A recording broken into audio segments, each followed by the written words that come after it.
When the hospital lights died and the monitors went black, Maya Lane realized she was about to give birth completely alone, in the middle of a catastrophic storm, with no father listed, no family called, and secrets buried so deep they could destroy everything. But 8 years later, those secrets would surface in the worst possible way.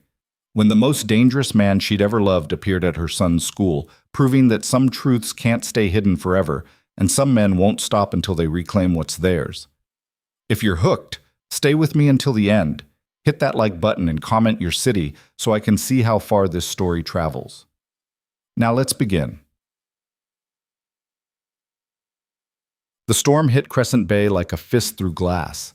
Maya Lane stood at the window of Mercy General Hospital's third-floor waiting room, watching the ocean turn violent. Rain hammered the glass in sheets so thick the world beyond disappeared into gray chaos. Thunder rolled across the sky in waves that shook the building's foundation. Somewhere in the distance, transformers exploded in brilliant blue flashes, and the city began going dark sector by sector. She pressed one hand against the window, the other against her swollen belly, and tried to breathe through the contraction tightening like a vice around her middle.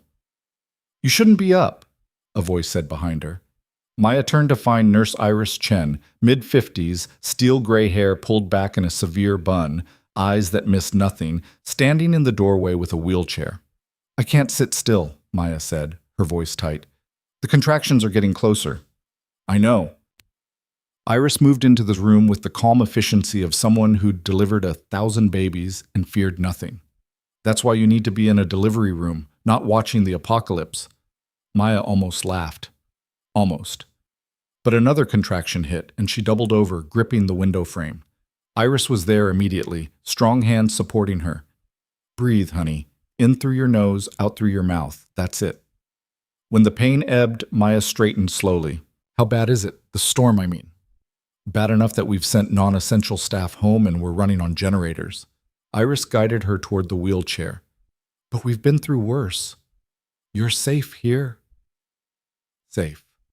The word felt like a lie in Maya's mouth. She'd spent 9 months running from safety, hiding from it, because safety had teeth and a beautiful, deadly smile. She lowered herself into the wheelchair, and Iris began pushing her down the hallway. The hospital had an eerie quality in the storm's grip, fluorescent lights flickering, the usual bustle replaced by tense efficiency. Staff moved quickly, quietly, preparing for emergencies. "How far apart are the contractions?" Iris asked. 4 minutes? Maybe less. "And you're sure there's no one we should call? No family? No one." Maya's voice came out harder than she intended. She softened it. "It's just me and the baby." Iris didn't press. That was one of the things Maya appreciated about her. In the 3 weeks since Maya had shown up at Mercy General with nothing but a hastily packed bag and cash for the delivery, Iris had asked the bare minimum of questions.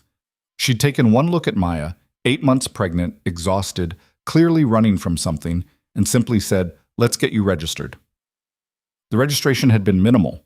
Maya Lane, 28 years old, no permanent address, no insurance, no father listed, cash payment.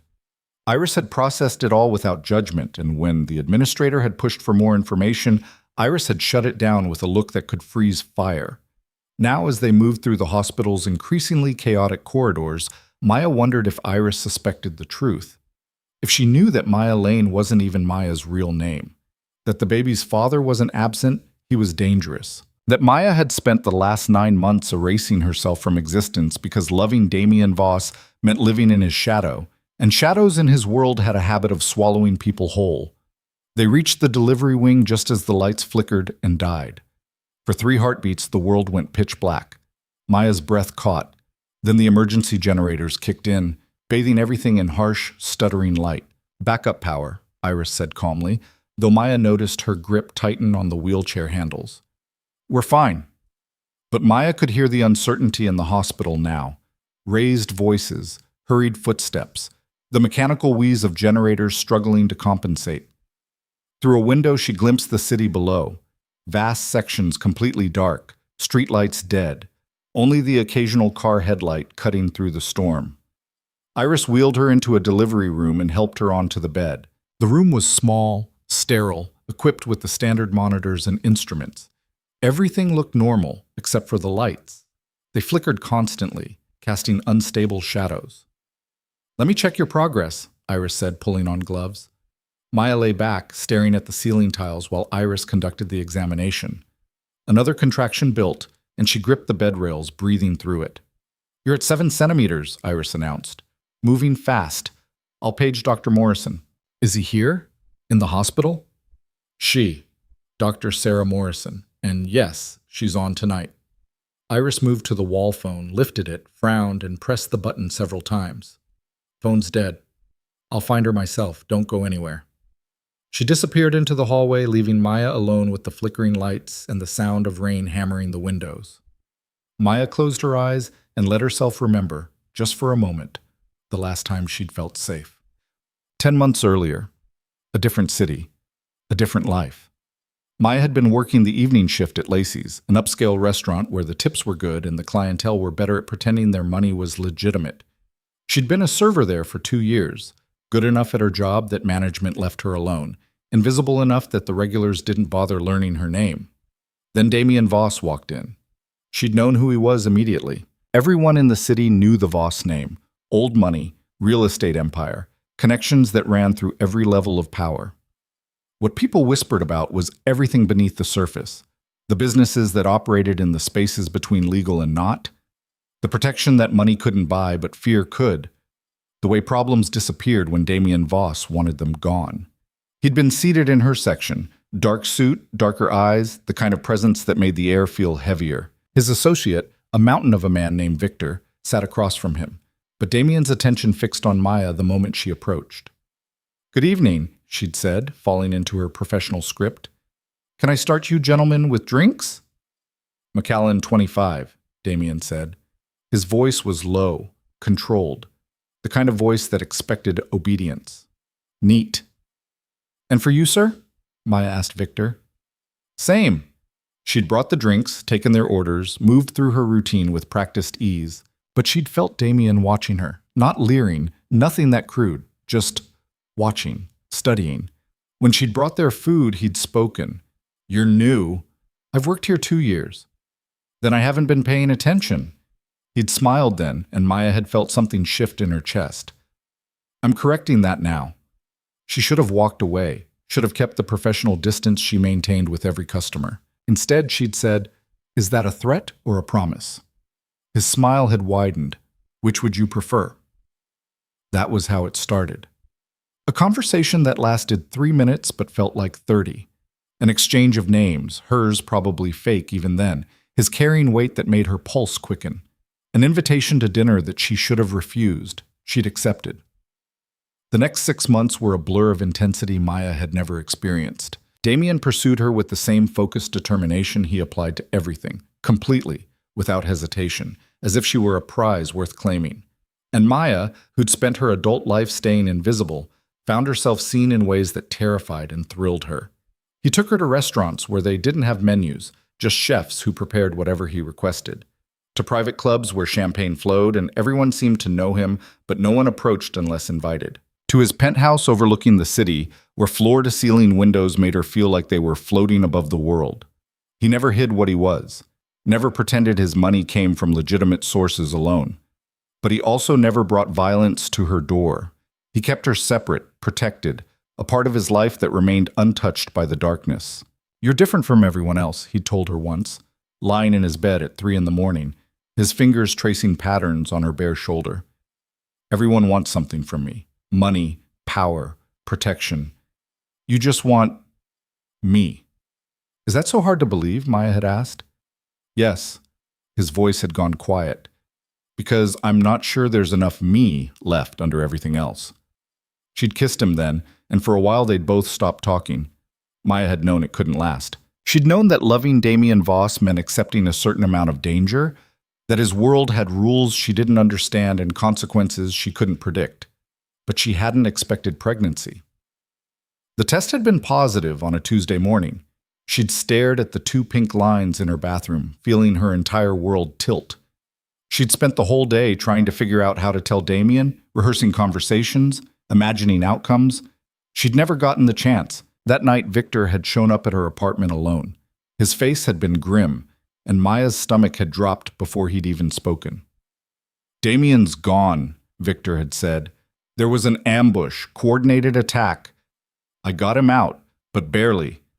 He's alive, but he can't come back. Not for a while. Maybe never." "Where is he?" "I can't tell you that. He can't contact you, Maya. If his enemies think you matter to him, they'll use you. You need to disappear. Tonight." "I'm pregnant." Victor had closed his eyes. "Does he know?" "No." "Don't tell him. Don't contact him. If you love him, disappear and stay disappeared. It's the only way to keep you both safe." He'd given her cash, enough to start over, and an envelope with a single burner phone number. "Emergency only. If you use it, burn it immediately after." Then he'd left, and Maya had sat in her apartment staring at the positive pregnancy test and the stack of cash, trying to figure out how her life had become a crime thriller. She'd left that night, took only what fit in 2 bags, left no forwarding address, and drove until her car ran out of gas in a small coastal town called Haven's Rest. She'd sold the car, rented a tiny apartment, and started building a new life from scratch. And she'd never contacted Damien, not when the pregnancy got difficult, not when she'd felt terrifyingly alone at 3 in the morning, wondering if she could do this, not even when the baby kicked for the first time and she'd wanted so badly to share that moment with someone who would understand what it meant. Because Victor had been right. Loving Damien Voss meant accepting that some loves were too dangerous to sustain, that some children were safer never knowing their fathers, that some secrets had to stay buried. But Maya opened her eyes as another contraction hit, this one stronger than the others. She gripped the bed rails and breathed through it, counting seconds until it passed. The lights flickered again. Through the window, she could see the storm intensifying, wind bending trees nearly horizontal, rain coming down in solid walls. The generators made a grinding sound that didn't inspire confidence. Iris returned with Dr. Morrison, a woman in her early 40s with tired eyes and steady hands. She wore scrubs and an expression of professional calm that barely masked concern. "Maya, I'm Dr. Morrison. Iris tells me you're progressing quickly." She moved to the bed, checking the monitors that were struggling to maintain stable readings. "How are you feeling?" "Like I'm about to give birth in a disaster movie," Maya said. Dr. Morrison smiled. "Fair assessment. Let me examine you." The examination was quick, efficient. When Dr. Morrison finished, her expression had shifted to something more urgent. "You're at 9 centimeters. This baby's coming fast." She looked at Iris. "Get the delivery kit ready and find out what's happening with the generators." Iris nodded and disappeared again. Dr. Morrison pulled up a stool beside the bed. "Maya, I'm not going to sugarcoat this. The storm's worse than expected, and our backup power is unstable. We're equipped to handle delivery, but if complications arise, we might have limited options." "What kind of complications?" "The usual concerns: hemorrhaging, fetal distress, need for emergency intervention. Under normal circumstances, we'd have full power, full staff, full resources. Tonight, we have what we have." Maya felt fear spike through her, sharp and cold. "Can we wait? Until the power's more stable?" "Babies don't wait for convenient timing," Dr. Morrison said gently. "And from what I'm seeing, this one's coming whether we're ready or not." Another contraction hit, and this time Maya couldn't suppress the cry that escaped her. The pain was different now, deeper, more insistent, her body taking over with an agenda of its own. Dr. Morrison checked the monitor. "That's normal. Your body's doing what it needs to do." Iris returned, pushing a cart loaded with supplies.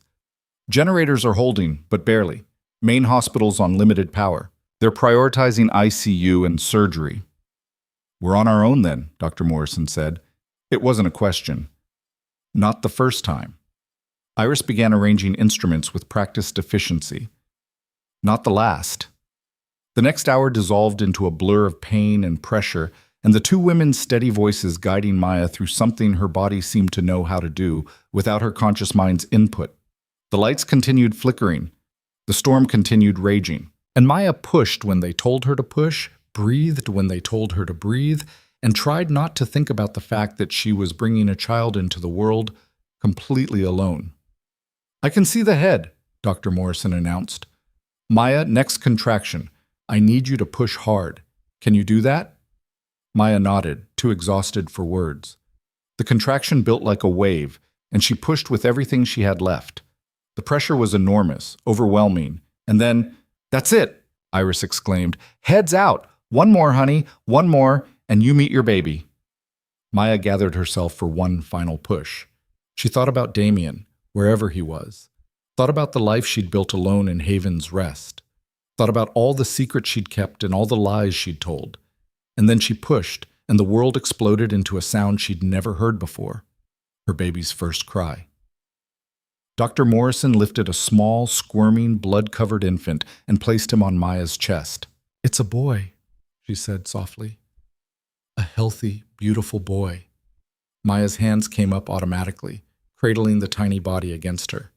He was impossibly small, impossibly perfect, screaming his fury at the world with lungs that worked just fine. She felt tears streaming down her face as she stared at him. He had Damien's nose, his chin, dark hair plastered to his skull. "Hi," Maya whispered. "Hi, baby. I'm your mom." The baby's cries quieted slightly at the sound of her voice. His eyes, dark, unfocused, seemed to search for her. Iris draped a warm blanket over them both. "What's his name?" Maya hadn't let herself think about names, hadn't let herself plan that far ahead. But looking at him now, feeling the weight of him in her arms, one name rose to the surface. "Eli," she said. "His name is Eli.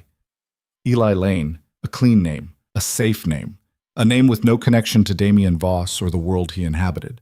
Doctor Morrison finished the delivery, checked Maya for complications, and declared everything normal. Iris cleaned and weighed Eli, 7 pounds, 3 ounces, then returned him to Maya's arms. "You did great," Iris said. "Both of you." Maya cradled Eli close, breathing in the newborn smell of him, feeling his tiny heart beating against her chest. Outside, the storm raged on, but in this small room, everything felt still. Quiet. Almost peaceful. "The birth certificate," Maya said suddenly. "I need to sit." "We'll handle it in the morning," Iris interrupted gently. "For now, just rest." But Maya couldn't rest. Not yet. "The father section, it needs to stay blank." Dr. Morrison and Iris exchanged a glance. "Maya," Dr. Morrison said carefully, "we need to ask. Is there any danger? Anyone we should be concerned about?" "No." Maya shook her head. "There's no one, it's just us." Another lie. But one she had to tell, for Eli's sake. Iris seemed to read something in Maya's face. She moved closer, her voice dropping low. "If you need help disappearing, really disappearing, I know people." Maya looked up sharply. "What?" "I've been doing this a long time, honey. I've seen women in situations they couldn't talk about. Women who needed to vanish for their own safety, for their children's safety." Iris glanced at Dr. Morrison, who tactfully moved to the other side of the room. "If that's your situation, I can help. No questions asked." Maya felt something crack open in her chest. "Why would you do that?" "Because every child deserves a chance to grow up safe," Iris said simply. "And because I can." For a long moment, Maya just held Eli, feeling the weight of the decision pressing down on her. She thought about Damien, about Victor's warning, about the life she'd left behind. She thought about the life she could give Eli if no one ever knew who his father was. "I need the record sealed," Maya said quietly. "No father listed, minimal information, and I need to leave as soon as I can travel." Iris nodded. "I'll take care of it. The storm will buy us time. Everything's chaos right now. Records are a mess. The system's running on emergency protocols. By the time things settle, you'll just be another birth that happened during the blackout." "Thank you," Maya whispered. Iris squeezed her shoulder. "Get some rest. Tomorrow we'll figure out the details." She and Dr. Morrison left, closing the door quietly behind them. Maya was alone with her son. She looked down at Eli, who had fallen asleep against her chest, his tiny fist curled against her skin. He looked so peaceful, so innocent, so completely unaware that his existence was built on secrets and lies and love so dangerous it could destroy them both. "I'm sorry," Maya whispered to him. "I'm sorry your father isn't here. I'm sorry you'll grow up without him. I'm sorry for all of it." But she wasn't sorry for keeping him safe. She'd do anything to keep him safe, even if it meant Damien could never know his son existed. The lights flickered again, and for a moment the room went completely dark. Maya held Eli tighter, her heart racing. Then the generators caught, and the harsh emergency lighting returned. Through the window, she could see the first hints of dawn breaking through the storm clouds. The rain was starting to ease, the thunder growing more distant. The worst of the storm was passing. Maya closed her eyes and let herself sleep, her son warm and safe against her heart, and tried not to think about the storms that might still be coming.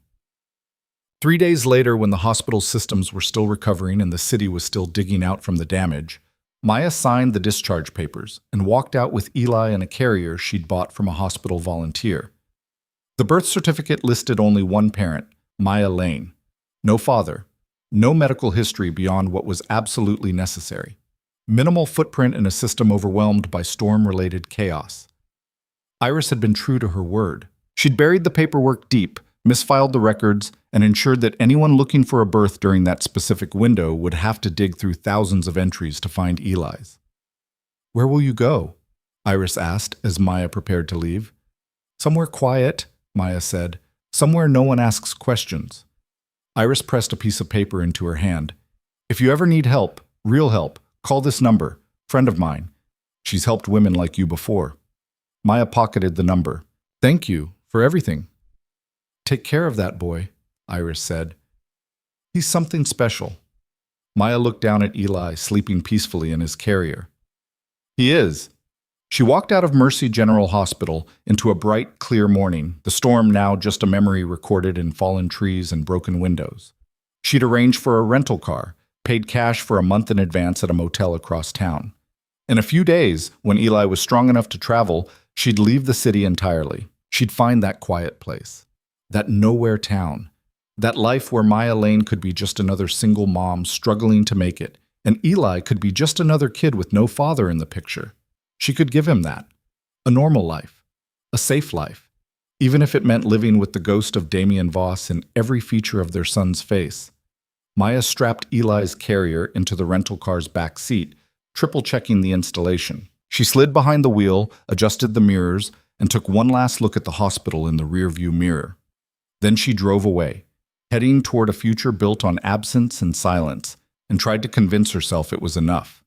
But late at night, when Eli cried and Maya rocked him in the darkness of anonymous motel rooms, she would sometimes let herself remember Damien's voice, his touch, the way he'd looked at her like she was the only real thing in his world. And she would whisper apologies to both of them, the man she'd loved and the son who would never know him, and promise herself that this sacrifice was worth it, that keeping them separate would keep them safe, that some loves were too dangerous to sustain, but that didn't make them any less real. Maya drove through the dawn with her infant son sleeping in the back seat, leaving behind the city where they'd both been born into chaos, and headed toward whatever quiet life she could build from the wreckage of everything that came before. The storm was over. But Maya knew, in the deepest part of her heart, that storms like the one she'd survived never really ended. They just went quiet for a while, waiting. Haven's Rest was the kind of town people passed through without noticing. A strip of weathered storefronts along a coastal highway, population 3,000, famous for nothing except being forgettable.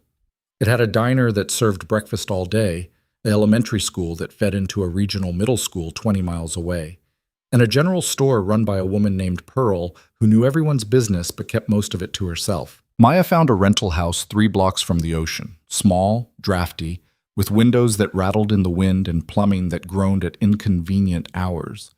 The landlord, a retired fisherman named Jim, asked for first and last month's rent in cash and didn't bother with references. "You running from something?" he'd asked, direct as a hammer. "Bad relationship," Maya had answered, which was true enough in the ways that mattered. Jim had nodded like he'd heard it before. "Town's quiet. People mind their business. You need anything fixed? Call me. Otherwise, I'll leave you alone." That was 8 years ago. Now, Maya stood in the same kitchen where she'd heated Eli's first bottle, watching her son eat cereal at the table while morning light streamed through windows she'd learned to weatherproof herself. Eli had grown into a lean 8-year-old with dark hair that never laid flat and eyes that saw too much. He sat with perfect posture, reading the back of the cereal box with the kind of focus most kids reserved for video games. You're going to memorize the ingredients, Maya said, pouring coffee into a chipped mug. Already did. Eli didn't look up. Did you know there's more sugar in this than in a candy bar? That's why it tastes good. That's why it's bad for you, Eli corrected. He finally looked up, and Maya's heart did what it always did when she caught him at certain angles, stumbled over the resemblance to Damien. Can we get the one with the whole grains instead? Since when do you care about whole grains? Since I read that processed carbohydrates cause inflammation and decrease cognitive function. He said it matter-of-factly, like he was discussing the weather.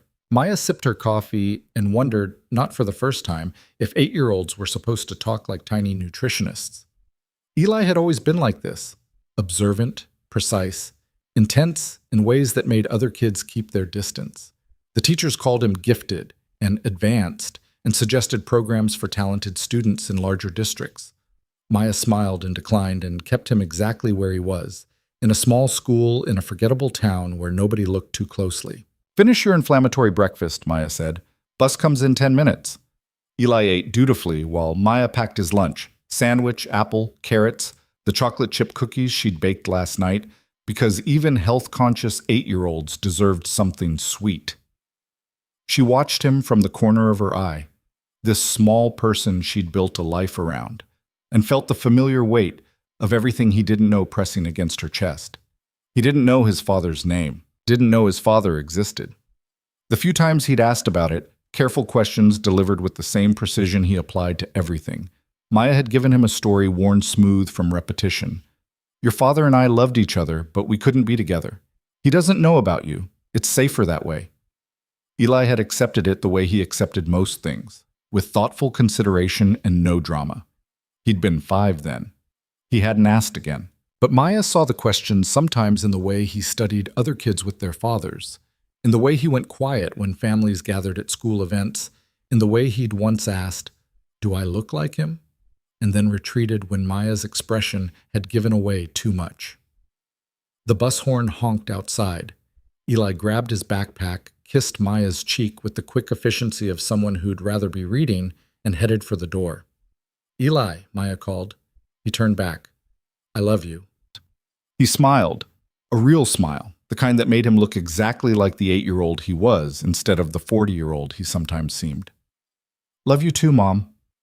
Then he was gone, and Maya was alone in the quiet house with her coffee and her secrets.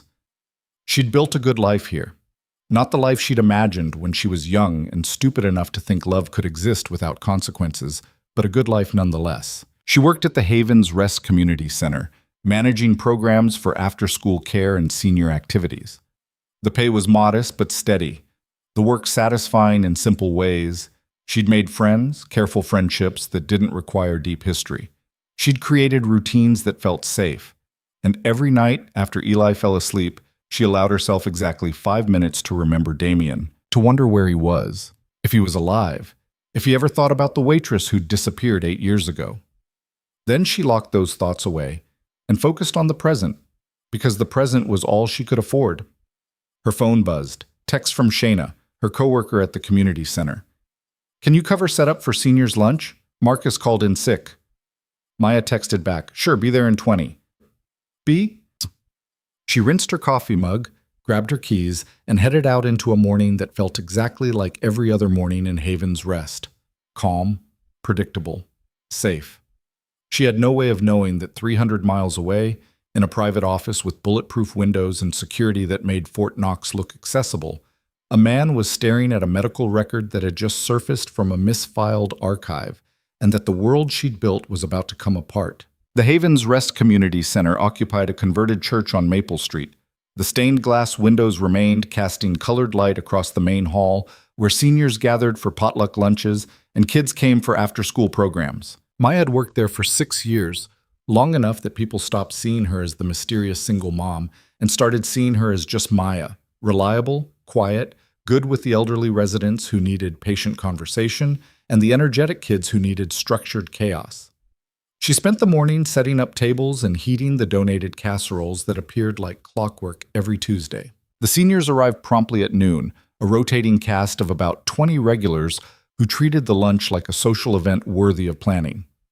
Pearl from the general store held court at the center table, dispensing gossip with the precision of a news anchor.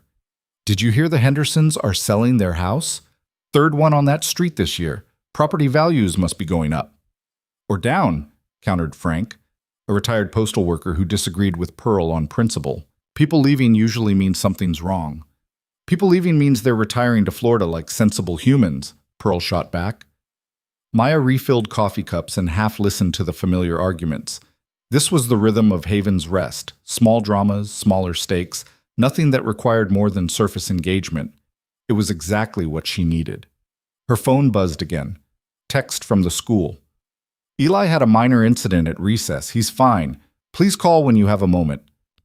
Maya's stomach dropped. She excused herself and stepped outside to call. The school secretary, Mrs. Patterson, answered on the second ring. Oh, Maya, don't worry. Eli's absolutely fine. There was just a small altercation at recess. What kind of altercation? Another student, Brandon Miller, you know him, tends toward the aggressive. He was bothering some of the younger kids. Eli intervened. Maya pinched the bridge of her nose. How did he intervene? Apparently he stepped between Brandon and a first grader and told Brandon that bullying behavior indicated low self-esteem and poor emotional regulation. Mrs. Patterson sounded like she was trying not to laugh. Brandon took exception to being psychoanalyzed by an 8-year-old and shoved Eli. Eli didn't shove back, but he also didn't back down. Mr. Chen separated them before it escalated. Is Eli in trouble? No. Brandon is in detention for putting hands on another student, but Principal Hayes wanted you aware of the situation. Eli's tendency to, let's call it protective intervention, has become a pattern. I'll talk to him, Maya said. She ended the call and stood in the parking lot looking at the town stretched out around her. 8 years of carefully constructed normalcy, and her son was already showing signs of the same instinct that had defined his father, the need to protect, to control threats, to stand between danger and the vulnerable. She wondered if it was genetic, if you could inherit protectiveness the way you inherited eye color. If Damien's blood ran so strong in Eli that it shaped his choices even without any conscious knowledge of where he came from. The thought terrified her. That afternoon, Maya picked Eli up from school instead of letting him take the bus. He climbed into her aging Honda without protest, backpack clutched against his chest. Mrs. Patterson called, Maya said, pulling into traffic. I figured. Eli stared out the window. Am I in trouble? That depends. Want to tell me what happened? Brandon Miller was throwing rocks at the first graders. Little kids, Mom. They were scared. Someone had to do something. Someone meaning you? Someone meaning anyone, but no one else was doing anything. So, yeah, me. Maya drove in silence for a moment, trying to figure out how to explain that heroism came with costs, that standing out invited attention, that the best way to stay safe was to stay invisible. Eli, I understand why you did it, but you can't make yourself a target. So I should just let bullies hurt people? You should tell a teacher. By the time I found a teacher, the little kids would have been hit with rocks. His voice stayed calm, logical, maddeningly reasonable. Sometimes you have to act fast. You taught me that. When did I teach you that? You didn't say it out loud, but you live it.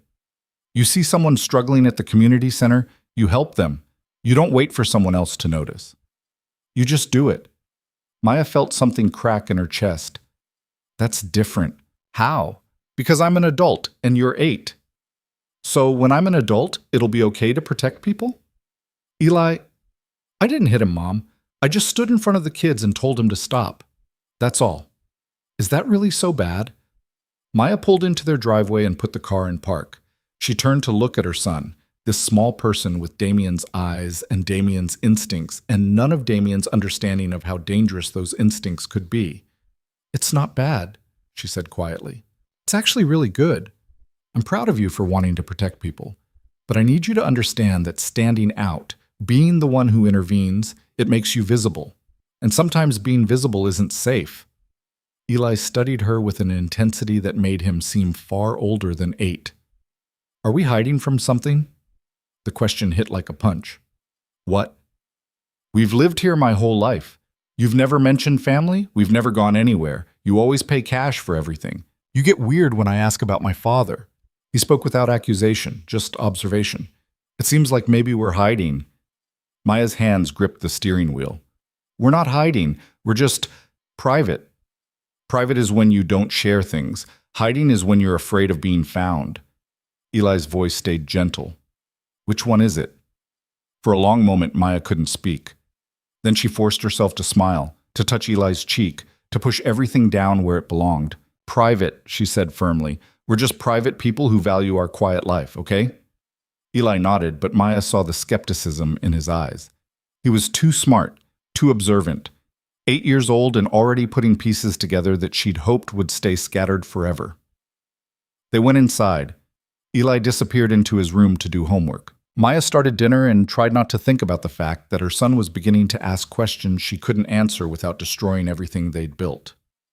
That night, after Eli went to bed, Maya sat on the porch with a glass of wine and watched the ocean in the distance. The rhythmic sound of waves had become a kind of meditation over the years, constant, predictable, safe. Her phone rang. Unknown number. Maya's pulse spiked.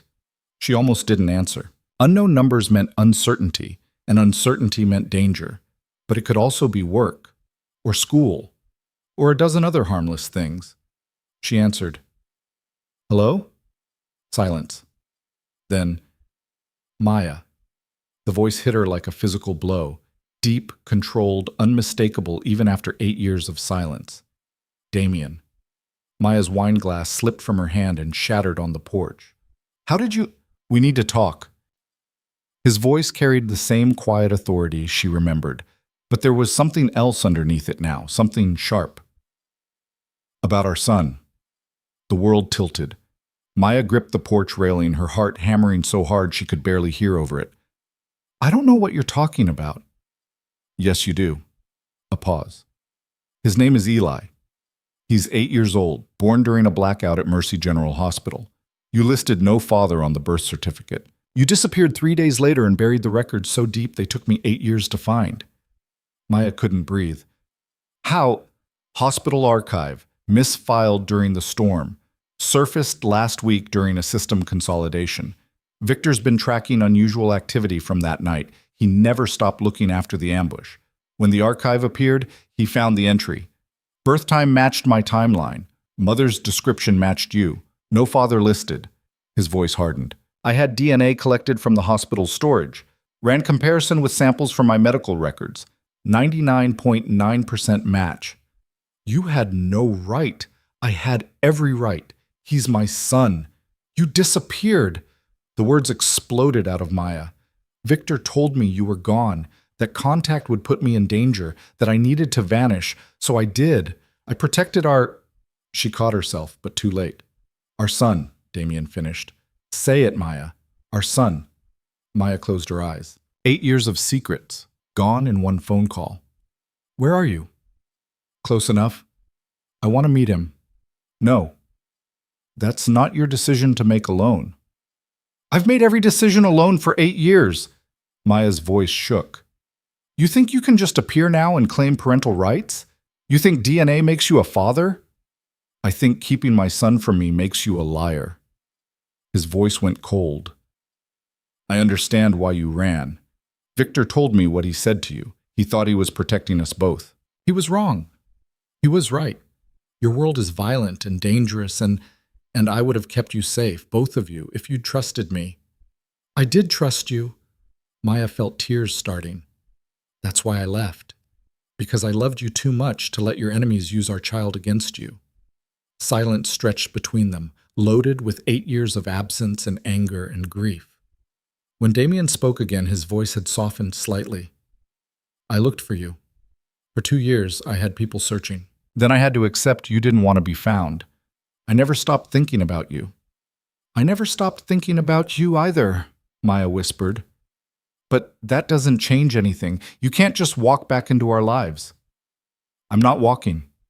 I'm standing still, giving you time to accept what's coming. But I will meet my son, Maya. We can do this cooperatively, or we can do it through lawyers. Your choice. If you bring lawyers, if you make this public, you'll expose us. Expose Eli. Then don't make me bring lawyers. Let me meet him. Let me be part of his life. Let me protect both of you the way I should have been doing all along. Maya wanted to scream, to throw the phone, to run the way she'd run 8 years ago, but she was tired. So tired of running, of hiding, of looking over her shoulder. I need time, she said finally.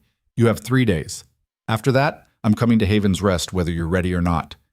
How do you know where? I've known for 4 days. I've been watching. Eli's school, your work, your house. I wanted to see what kind of life you'd built before I disrupted it. The thought of Damien watching them without her knowledge made Maya's skin crawl. You've been here? In town? Nearby, I've seen Eli, Maya. I've seen him laugh with his friends, concentrate on his homework, stand up to bullies twice his size. He's extraordinary. He's 8. He's mine.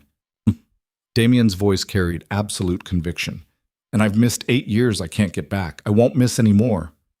If you approach him, if you tell him who you are, I won't, not without you. But Maya, I will meet my son.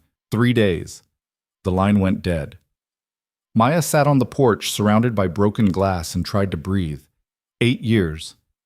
8 years of building a life separate from Damien Voss, and he'd found them in less than a week once he knew to look. She thought about running again, grabbing Eli and disappearing into a new town, a new identity, a new life. But she was so tired of running, and Damien was right about one thing. DNA made Eli his son whether Maya wanted to acknowledge it or not. She cleaned up the broken glass with shaking hands and went inside. Eli's door was closed, soft light showing underneath. She pressed her palm against it and whispered, I'm so sorry, baby.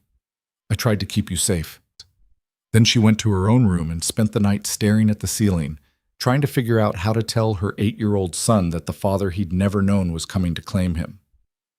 The next 3 days passed in a fog of dread and preparation. Maya tried to act normal, made breakfast, packed lunches, went to work, picked Eli up from school. But every moment felt weighted, like she was moving through water. She saw Damien everywhere, in every dark sedan that passed too slowly, in every stranger who looked too long, in the reflection of her son's face every time he turned toward her. On the morning of the 3rd day, Maya called in sick to work and kept Eli home from school. She made pancakes, his favorite, and tried to figure out how to start a conversation that would shatter his understanding of the world. Mom, you're acting weird, Eli said, dousing his pancakes in syrup. I'm fine. You've been weird for 3 days, and you never let me skip school. He studied her with those 2 observant eyes. What's wrong? Maya sat down across from him. Her hands were shaking. Eli, I need to tell you something about your father. Eli's fork stopped halfway to his mouth. Okay. He didn't know about you. When I left, I was pregnant, but I never told him. I thought it was safer that way, for both of us. Why wasn't it safe? Because he has a complicated life, dangerous sometimes, and I thought keeping you separate from it would protect you. Eli set down his fork carefully. Does he know now? Yes. How? He found medical records from when you were born. He figured it out. And what does he want? Such a simple question, such impossible answers. He wants to meet you, Maya said. Eli absorbed this with the same careful consideration he applied to everything. Do you want me to meet him? I don't know. Part of me is terrified. Part of me thinks you deserve to know where you come from. What's he like? Maya thought about Damien, brilliant, dangerous, capable of extraordinary gentleness and extraordinary violence. A man who built empires and protected what he loved with absolute ruthlessness. He's intense, she said finally. Very smart, very focused. When he cares about something, he cares completely. He's not easy, but he's not bad. Is he coming here? Today. He gave me 3 days to prepare. This is day 3. Eli nodded slowly. Okay. Okay? I've wondered about him my whole life, Mom. You had to know I'd want to meet him eventually. You're 8. You're not supposed to be this calm about earth-shattering news. Eli almost smiled. I'm good at staying calm. You taught me that too. Before Maya could respond, there was a knock at the door. 3 firm raps, perfectly spaced. Maya's heart stopped. Is that him? Eli whispered. Stay here. Maya stood on shaking legs and moved to the door. She looked through the peephole and saw him. Damien Voss, standing on her porch like he belonged there, wearing dark slacks and a perfectly tailored shirt, looking exactly as she remembered, except for the lines around his eyes that hadn't been there 8 years ago. She opened the door. For a moment, they just stared at each other. 8 years collapsed into nothing. Maya saw recognition flash across Damien's face. He was cataloging changes the same way she was, noting the differences time had carved into both of them. "Maya," he said softly. "You said 3 days. It's been 3 days. I'm exactly on time." His eyes moved past her, searching the house. "Is he here?" "Yes. But Damien, before you come in, you need to understand—" "Mom?" Eli's voice came from behind her. "It's okay. Let him in." Maya turned to find Eli standing in the hallway, pancake syrup on his chin, looking at Damien with the same intense focus he applied to everything worth studying. And Damien looked at his son for the first time. The moment stretched between them like a wire pulled taut. Maya saw Damien's expression shift through a dozen emotions too fast to name. Shock, recognition, grief, wonder, something that might have been pain. "Hello, Eli," Damien said, his voice rough. "I'm my father," Eli finished. "Yeah, I figured that out." He tilted his head, studying Damien the way he studied everything. "You look like me. Or I look like you. Same thing, I guess." "Same thing," Damien agreed. He glanced at Maya, asking silent permission. Maya stepped aside. "Come in." Damien entered her small house, and suddenly the space felt different, smaller, more fragile, like his presence changed the fundamental physics of the room. He moved with the same controlled grace Maya remembered, but there was something harder in him now, something that had calcified during the years they'd been apart. "You want pancakes?" Eli asked. "Mom made extras." Damien smiled, a real smile, startled and genuine. "I'd like that, thank you." They sat at the kitchen table, this fractured family held together by biology and broken by time, and Maya watched her son and his father meet across a stack of cooling pancakes while her carefully constructed world shifted beneath her feet. And in the careful way Damien looked at Eli, in the protective instinct she saw flickering to life in his eyes, Maya knew that nothing would ever be simple again. Damien cut his pancakes with the precision of a man who'd learned to control every movement, every gesture. He took a bite, chewed thoughtfully, and said, "These are excellent." "Mom makes them every Saturday," Eli said. "Well, usually Saturday. Today's Tuesday, so something's definitely weird." Maya felt Damien's eyes on her, but she kept her attention on her coffee, gripping the mug like it could anchor her to something stable. "Your mother told me you're good at noticing things," Damien said. "She didn't have to tell you. You've been watching us for 4 days. Eli spoke without accusation, just stating facts. "There was a black Mercedes parked across from school on Thursday.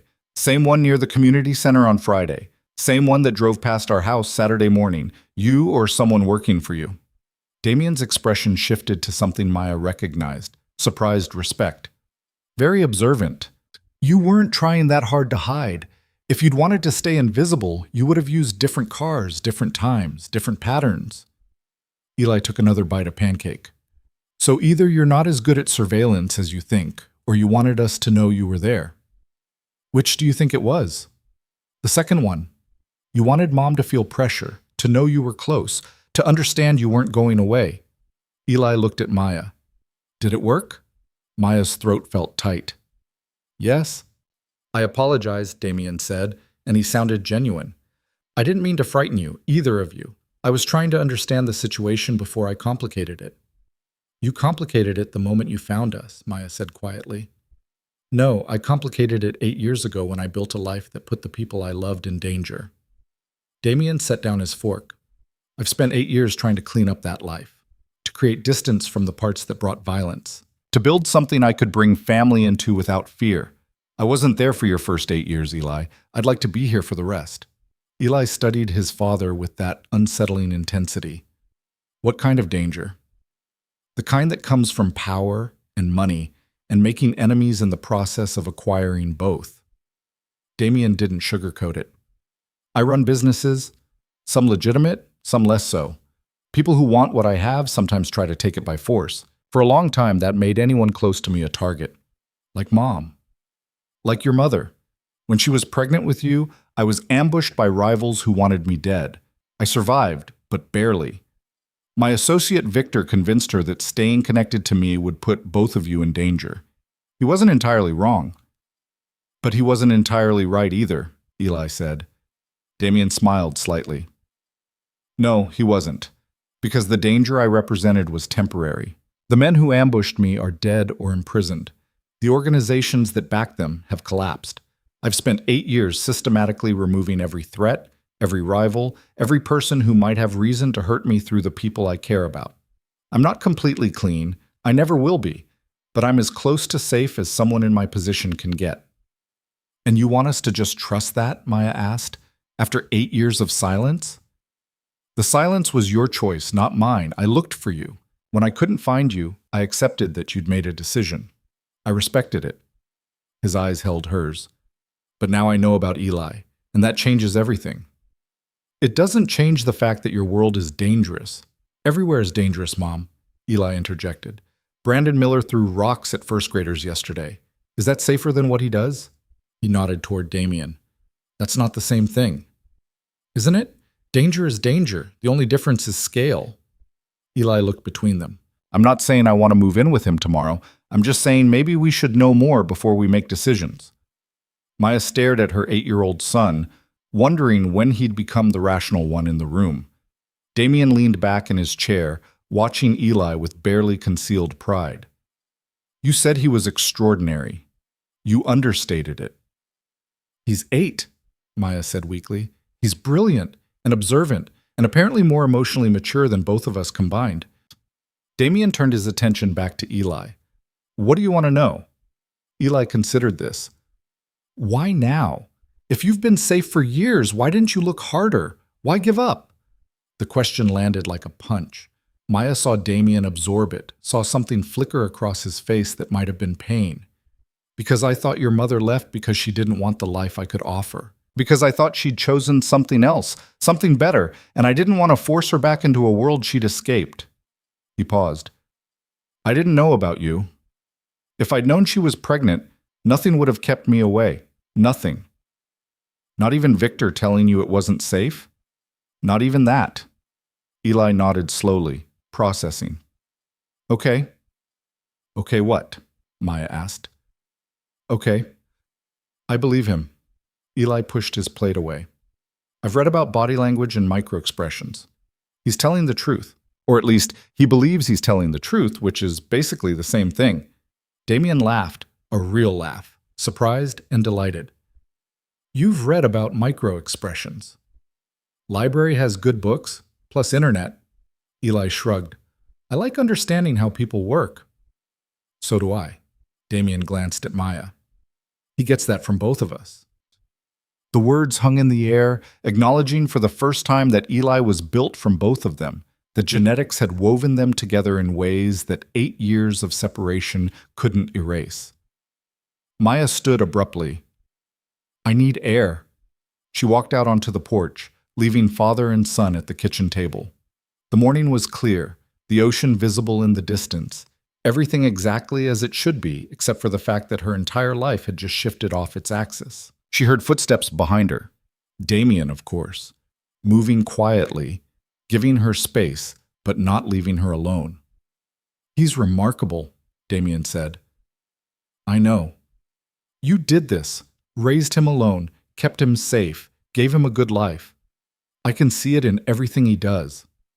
Don't, Maya's voice cracked. Don't try to make this easy by complimenting my parenting. You don't get to show up after 8 years and act like this is simple. I'm not trying to make it simple. I'm trying to acknowledge what you've accomplished. I accomplished it without you. I know. And I'm sorry for that. Sorrier than I can express. Damien moved to stand beside her, not touching, just present. But I'm here now, and I'm not leaving. We need to figure out how this works. There is no this. You're his father biologically, but you're a stranger to him.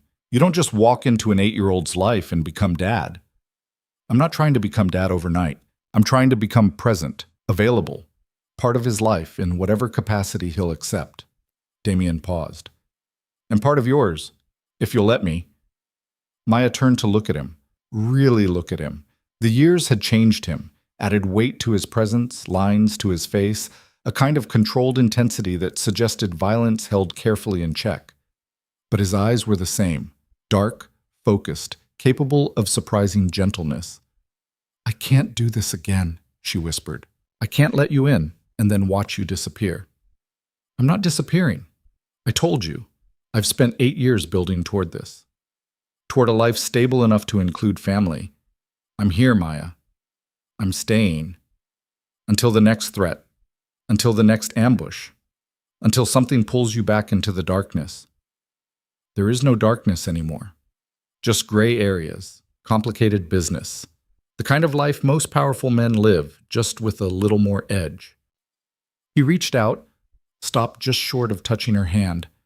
"I'm not asking you to trust me blindly. I'm asking you to let me prove I've changed." Before Maya could respond, Eli appeared in the doorway. "Are you two done talking about me like I'm not here?" Damien smiled. "We're talking about us. You just happen to be the connecting point." "Same thing." Eli looked at Damien. "I have questions." "I expected you would. Not about your business or the danger stuff. About you. Like, what do you do for fun? What's your favorite book? Do you play any sports? Can you cook? Normal stuff." Damien blinked, clearly not expecting that line of inquiry. "I read, mostly. History, philosophy, occasionally fiction. I don't play sports, but I work out regularly. And I can cook, though I usually have it done for me." "What kind of fiction?" "Thrillers, primarily, some literary fiction." "I like mysteries," Eli said. "Sherlock Holmes, Encyclopedia Brown, that kind of thing. Mom says I like puzzles because my brain works that way." "Mine too." Damien's expression softened. "I'd like to recommend some books if you're interested. Stories I think you'd enjoy." "Okay, but I get to recommend some back. Fair trade." "Absolutely fair." Maya watched them negotiate this small exchange and felt something loosen in her chest. Not relief, exactly. More like resignation. Damien wasn't going away. Eli wanted to know him, and she was too tired to keep fighting a battle she'd already lost. "I need rules," she said. Both of them turned to look at her. "If we're doing this, we do it my way. You don't take Eli anywhere without my permission. You don't make decisions about his life without consulting me. You don't introduce him to your business or your associates. He stays separate from that world, completely separate." "Agreed," Damien said without hesitation. "And if at any point I feel like this is becoming dangerous, if I see any sign that your presence is putting him at risk, you walk away. No arguments, no lawyers, no custody battles. You just go." Damien's jaw tightened. "That's asking me to give up my son if you get scared. That's asking you to prioritize his safety over your parental rights. If you can't agree to that, we're done here." They stared at each other, wills locked. Eli watched the standoff with interest. Finally, Damien nodded. "Agreed, with one condition." "What condition?" "You promise to be honest about what constitutes actual danger versus fear of danger. I won't let anxiety dictate my relationship with my son, but if there's genuine threat, I'll step back. Deal?" Maya considered this. It was more than she'd expected him to concede. "Deal." "Good." Eli clapped his hands together. "Now that the negotiation's done, can I ask what happens next? Like, do you just visit sometimes? Do we get dinner together? What's the actual plan?" Damien looked at Maya. "What do you want the plan to be?" "I want slow, careful, building trust before we build anything else." "I can do slow." Damien pulled out his phone. "I'm staying at a rental house about 20 miles north. Small place, private. I'll be there for the foreseeable future. When you're ready for the next conversation, call me." He showed Maya the number on the screen. She committed it to memory, but didn't take the phone. "What if I'm never ready?" she asked. "Then I wait, but I think you will be, because you know I'm right about one thing." Damien's eyes held hers. "Eli deserves to know where he comes from, and despite everything, you want him to have what you didn't, a complete picture of his family." He was right. She hated that he was right, but he was. Damien turned to Eli. "It was good to meet you, really good. I hope we can do this again soon." "Me too," Eli said simply. Damien walked to the door, then paused. "Thank you for letting me in. I know it wasn't easy." Nothing about this is easy, Maya said. No, but some things worth having rarely are. He left, and Maya watched through the window as he climbed into a black Mercedes, the same one Eli had spotted, and drove away. The house felt emptier without him, which was ridiculous considering he'd only been there an hour. He seems okay, Eli said from behind her. He's dangerous. Lots of people are dangerous. Doesn't mean they're bad. Maya turned to face her son. When did you become so philosophical? I've always been philosophical. You just usually don't notice because you're busy protecting me. Eli moved closer.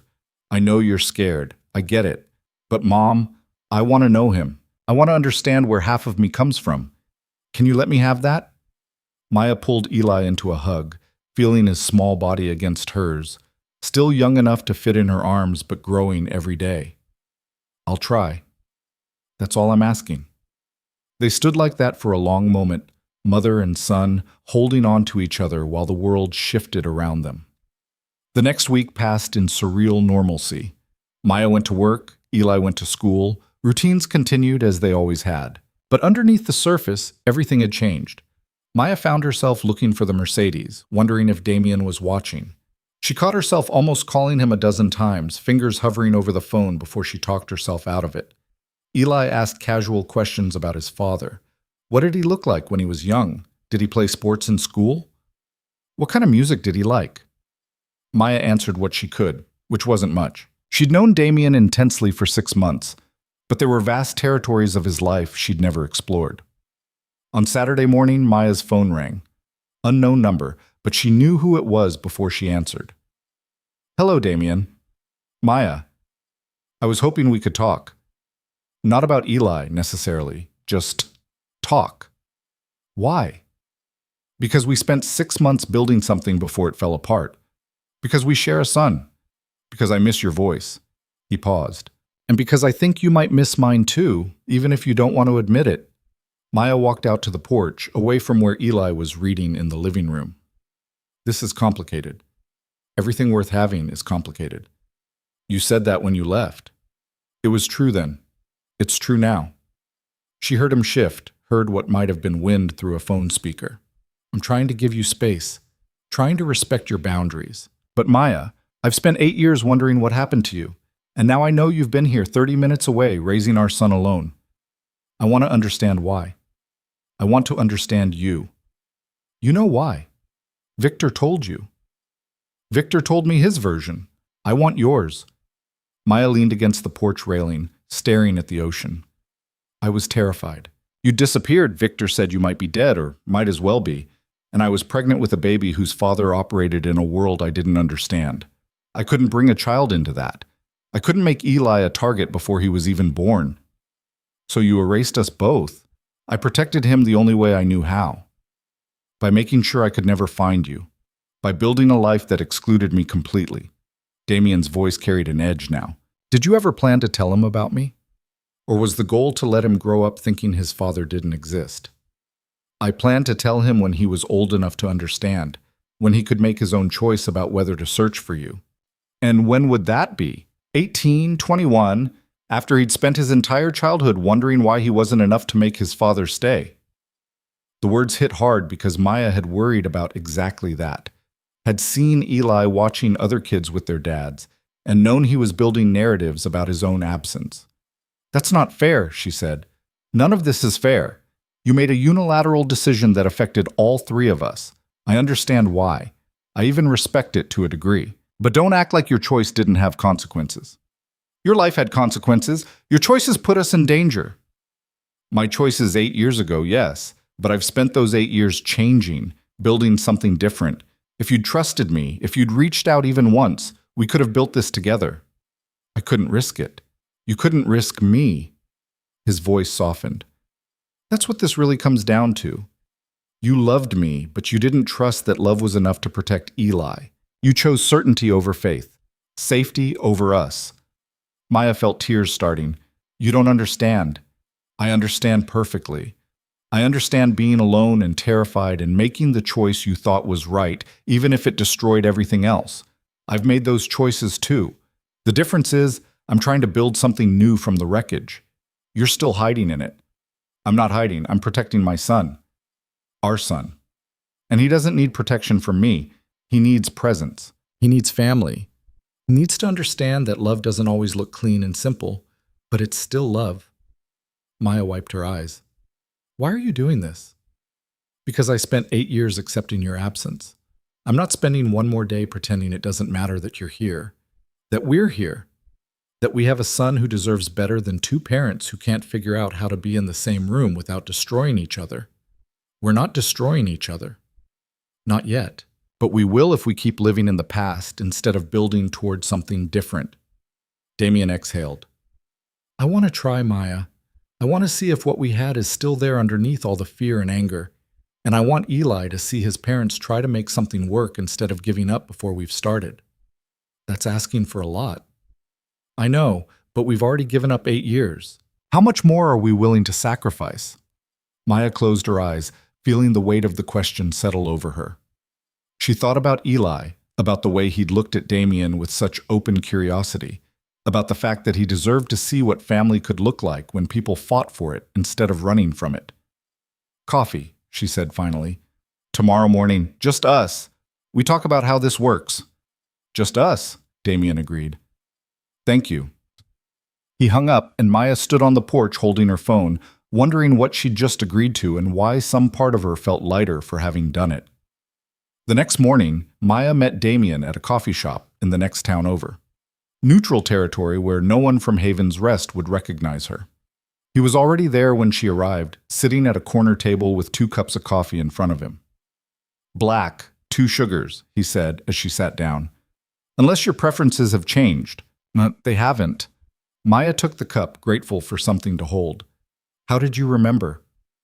I remember everything about you. They sat in silence for a moment, drinking coffee and navigating the strange territory of being near each other again. Tell me about the last 8 years, Maya said finally.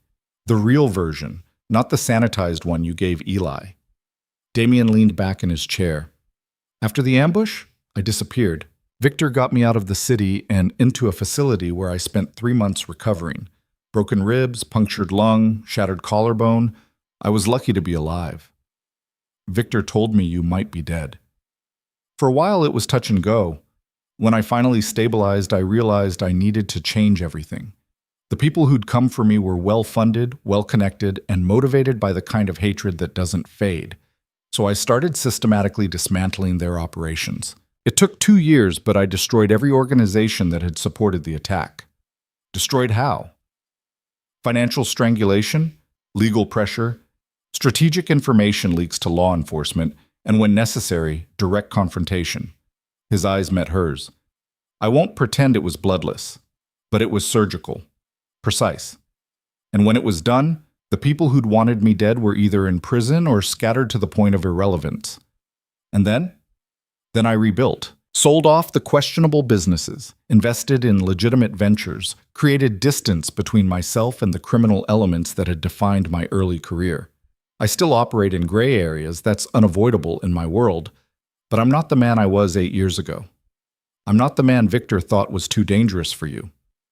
Maya studied him. Why now? Why spend 8 years changing if you thought I was gone? Because I wanted to be someone who deserved you, even if I never saw you again. Because I wanted to prove to myself that I was more than the violence that had defined me. And because somewhere in the back of my mind, I hoped you'd come back.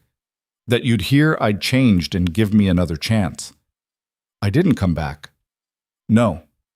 But I found you anyway. And I found something I never expected.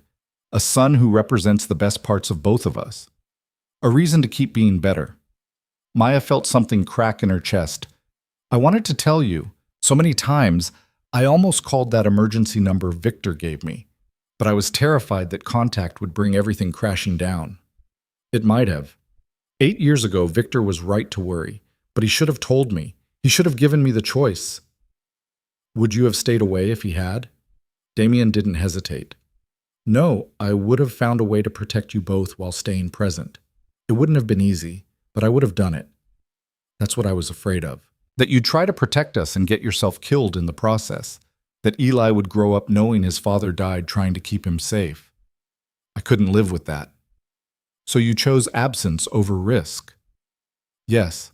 Damien reached across the table and took her hand. The touch sent electricity through her, familiar and foreign, all at once. I understand why you made that choice. I even respect it. But Maya, we can't live in the past anymore. We have to decide what comes next. What do you want to come next? I want to know my son. I want to be part of his life in real, meaningful ways. I want him to understand where he comes from and who I am, flaws and all. He paused. And I want to see if there's still something between us worth rebuilding. Maya's breath caught. Damien, I'm not asking for promises. I'm not asking you to fall back into my arms like 8 years didn't happen. I'm asking if you're willing to see if what we had can survive everything that's tried to kill it. What if it can't? Then we figure out how to co-parent with respect and distance. But what if it can? What if underneath all the fear and anger, we're still the same people who couldn't stay away from each other? His thumb traced circles on her palm. Don't you want to know? Maya did want to know. That was the terrifying part. 8 years of building walls, and Damien had walked through them in less than a week. We go slow, she said. We prioritize Eli, and if this becomes destructive, we stop. Agreed. And you have to be honest with me. About your business, about threats, about everything. No more secrets. No more secrets, Damien promised. They finished their coffee while negotiating the details. When Damien could see Eli, what activities they'd do together, how they'd navigate questions from school and neighbors. It was practical, methodical, and entirely insufficient for addressing the emotional complexity underneath. But it was a start. As Maya drove home, she called Shayna from the community center. I need advice. About what? About whether I'm making a huge mistake. Does this have to do with the mysterious man who's been watching you all week? Maya's heart stopped. You noticed? Honey, everyone noticed. Black Mercedes, professionally dressed, watches you like you're the only person in the world. Either you're being stalked or you've got a situation. Which is it? It's Eli's father. Silence. Then, the one who didn't know Eli existed? He knows now. And he's here because he wants to be part of Eli's life, and maybe part of mine. And you're calling me because you need someone to tell you this is insane, or because you need someone to tell you it's okay. Maya pulled into her driveway and sat in the car. I don't know. Do you still love him? I never stopped. Does Eli like him? Yes. Weirdly, immediately, yes. Then what's the problem? The problem is his life is dangerous and complicated, and yours has been safe and simple and lonely for 8 years, Shayna interrupted. Look, I don't know this guy, but I know you. And I know you've been holding your breath since you moved here, waiting for something to go wrong. Maybe instead of waiting for disaster, you try living. Maya closed her eyes. What if living brings disaster? What if it doesn't? What if it brings family and love and all the messy, complicated, beautiful things you've been denying yourself? Shayna's voice softened. You can't protect Eli from everything, Maya. At some point, you have to trust that the foundation you've given him is strong enough to handle complexity. When did you get so wise? I've always been wise. You've just been too scared to listen. Maya ended the call and went inside to find Eli at the kitchen table with a notebook, writing something with intense concentration. What are you working on? She asked. Questions for Damien, about his business, his life, his choices. Eli looked up. I figure if he's going to be around, I should understand who he actually is, not just who I want him to be. Maya sat down beside him. That's very mature. I'm good at research. Eli tapped his pencil against the page. Did you two talk? We did. And we're going to try to make this work, to build something that includes all three of us. Eli smiled, a real smile, wide and genuine. Good. I like him. And I think you do too, even if you're pretending not to. I'm not pretending anything. You're pretending you're not scared, but that's okay. Being scared means you care. Eli returned to his notebook. When can I see him again? Soon. We're figuring out the schedule. Tell him I want to go to the park, the one with the good climbing structure. I want to see if he's athletic or just talks about working out. Maya laughed despite herself. I'll pass that along. She texted Damien the request, and his response came immediately. Tomorrow, 2 p.m., I'll be there. And just like that, they were building something new, something fragile and uncertain and terrifying in all the ways that mattered. But for the first time in 8 years, Maya felt like she was moving forward instead of just surviving. She hoped it was enough. She hoped they were enough. The park was nearly empty when they arrived. Just a few mothers with toddlers at the sandbox and an elderly man walking a small dog along the path. Damien was already there, leaning against a bench near the climbing structure, wearing jeans and a dark shirt that made him look almost normal. Almost. Eli spotted him immediately and took off running. Maya's heart lurched, but she forced herself to walk at a normal pace to let this moment belong to them. You came, Eli said, slightly breathless. I said I would. Damien straightened. Ready to test my athletic abilities? Race you to the top. Eli pointed at the climbing structure, a complex network of ropes, platforms, and metal bars that stretched 15 feet high. You're on. They moved to the structure, and Maya watched as her son and his father scrambled up different sides, competing with the kind of ease that suggested they'd done this 1,000 times before, instead of never. Damien was faster, stronger, but he held back just enough to let Eli reach the top platform first. I won, Eli called down. You did, Damien agreed, pulling himself onto the platform beside Eli. Fair and square. You let me win. I gave you a sporting chance. There's a difference. They sat on the platform together, legs dangling, and Maya felt something shift in her chest. This was what she'd denied Eli for 8 years. This easy camaraderie, the sense of being seen by someone who understood him instinctively. After a few minutes, they climbed down and joined Maya on the bench. He's fast, Damien said, and he doesn't hesitate. That's good instinct. It's terrifying instinct, Maya countered. He climbs things without thinking about how to get down. I think about it, Eli protested. I just think about it while I'm already climbing. Damien laughed, and the sound was so genuine, so unguarded, that Maya found herself smiling despite her anxiety.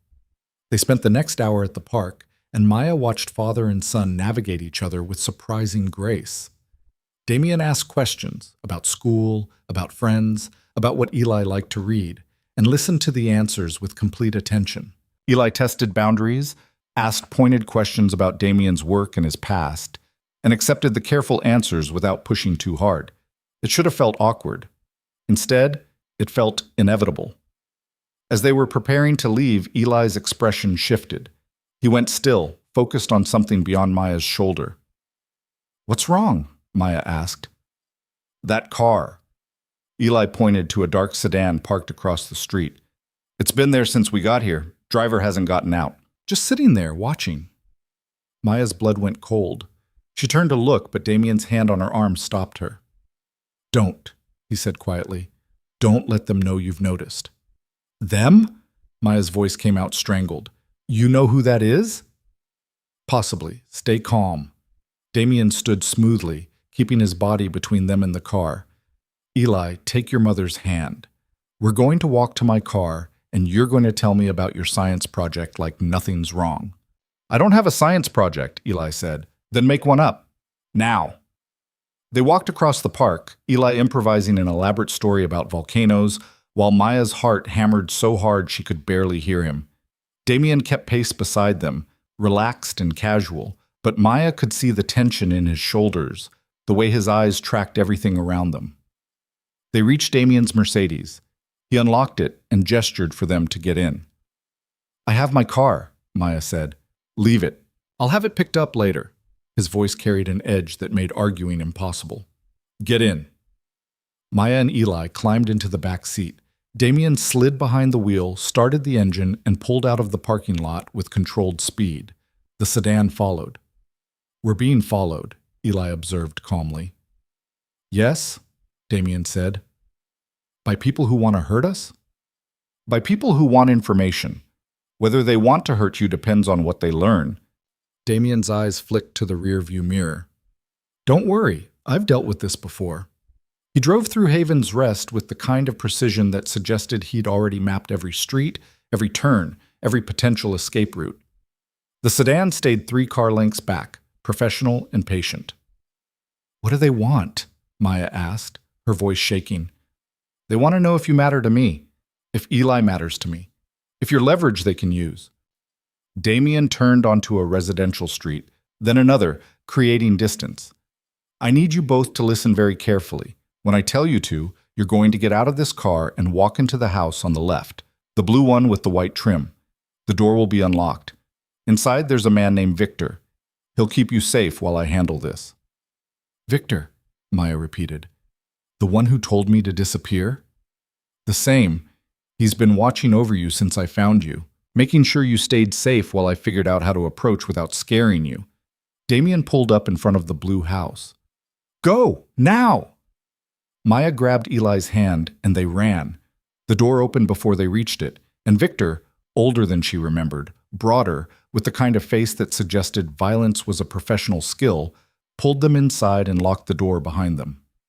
Through the window, Maya watched Damien drive away. The sedan hesitated, then followed. He'll be fine, Victor said. His voice was deep, accented, carrying the weight of absolute certainty. This is what he does. What who does? Eli asked. What's happening? Victor looked down at the boy, and something shifted in his expression. You're Eli. Yeah. Who are you? I'm the man who convinced your mother to leave your father 8 years ago. I'm also the man who spent the last week making sure no one bothered you while Damien figured out how to be part of your life. Victor moved to his window, watching the street. And right now, I'm the man keeping you safe while your father deals with people who should have known better than to follow him. Maya sank onto the couch, pulling Eli close. What people? Who are they? Remnants. Old enemies who thought Damien was vulnerable because he'd gone legitimate. They've been watching him for months, waiting for weakness. Victor's jaw tightened. Finding you gave them what they thought was an opening. So this is my fault, Maya whispered. This is their fault for being stupid enough to threaten Damien Voss's family. Victor turned from the window. He spent 8 years eliminating threats. These idiots just moved themselves to the top of his priority list. Eli pulled away from Maya. Is he going to kill them? Victor didn't sugarcoat it. Probably not. Damien doesn't kill unless necessary anymore, but he'll make them wish he had. He'll take everything they have. Money, connections, freedom, and he'll do it so thoroughly they'll never be a threat again. How long will that take? Maya asked. Could be hours. Could be days. Depends on how smart they are. Victor moved to the kitchen and returned with water bottles. In the meantime, you stay here. This house is secure. Armed guards outside, surveillance on every approach, panic room in the basement if things go sideways. You're safe. Maya took the water with shaking hands. I should never have let him near us. I should have run the moment he showed up. Running is what put you here in the first place, Victor said bluntly. If you'd stayed 8 years ago, if you'd trusted Damien to protect you, he would have eliminated these threats before they became problems. Instead, you disappeared. And the people who hate him spent 8 years thinking he had no family, no vulnerabilities, nothing they could use against him. Now they know different. So this is my fault. This is the consequence of loving someone powerful.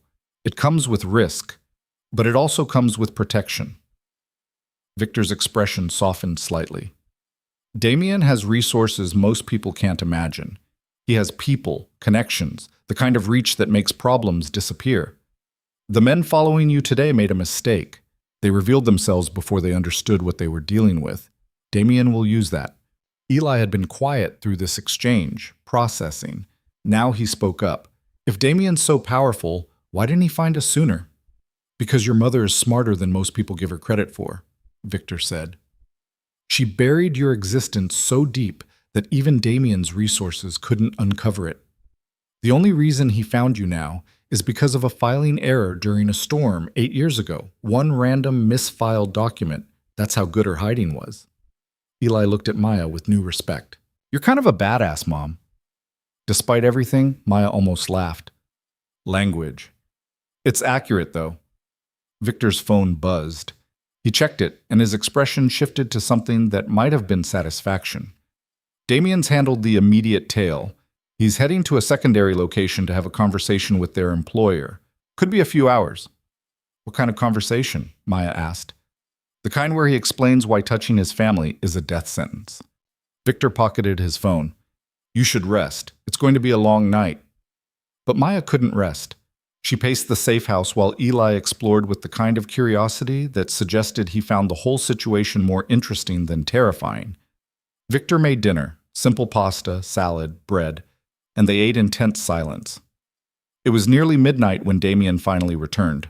He looked tired but unharmed, his clothes slightly disheveled, his expression carrying the weight of violence recently committed. It's done, he said. Victor nodded and left the room, giving them privacy. Damien moved to the couch where Maya sat rigid with fear. The people following you worked for a man named Marcus Chen. Old rival, thought I'd gone soft, decided to test it by going after my family. He was wrong. What did you do to him? Maya asked. I froze his assets, exposed his criminal operations to law enforcement, and made it clear that any future attempts to contact or observe my family would result in consequences he wouldn't survive. Damien's voice stayed level, professional. He'll spend the next decade fighting legal battles and dodging federal prosecutors. He won't have time to think about us. You destroyed his life. I neutralized a threat to my son. There's a difference. Eli appeared in the doorway, still awake despite the hour. Did you hurt anyone? Damien looked at his son and seemed to decide on honesty. I hurt the man who sent people to watch you. Not permanently, not fatally, but enough that he understands the cost of threatening what's mine. Good, Eli said simply. Eli. Maya's voice came out sharper than intended. What? He protected us. That's what fathers do. Eli moved to sit beside Damien. Right? It's what I do, Damien said carefully. But your mother's right to be concerned. Violence, even protective violence, has consequences. It changes you. It should never be a first choice. Was it your first choice tonight? No. My first choice was to talk, to negotiate, to find a peaceful resolution. But Chen chose violence when he sent people to follow you, so I responded in kind. Damien glanced at Maya. I won't apologize for protecting our son, but I understand if this changes things between us. Maya stood and walked to the window. Outside, she could see armed guards positioned around the property, could see the security measures that had been invisible when they'd arrived. This was Damien's world. Protection and violence, safety and threat, all tangled together in ways that couldn't be separated. I knew what you were when I fell in love with you, she said quietly. I knew the power you had and the way you used it. I just didn't understand the full cost until I was pregnant and terrified. She turned to face him. But you're right about one thing. Running didn't make us safer. It just made us alone. So what now? Damien asked.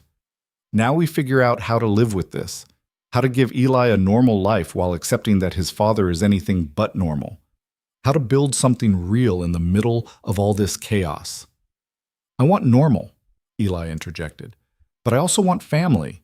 And if family comes with guards and safe houses and occasionally having to hide from bad guys, that seems like a fair trade.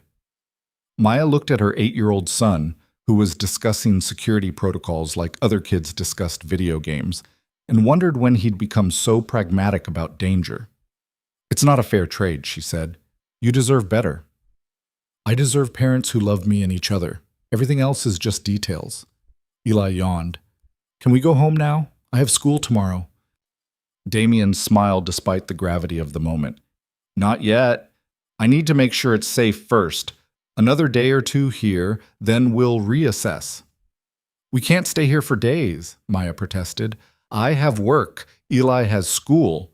I've already called your work and the school, told them there's a family emergency, that you'll return when things stabilize. Damien stood. I know this isn't ideal, but until I'm certain Chen's organization is completely neutralized, you're safer here. How long will that take? 72 hours, maybe less. I have people dismantling his operation as we speak.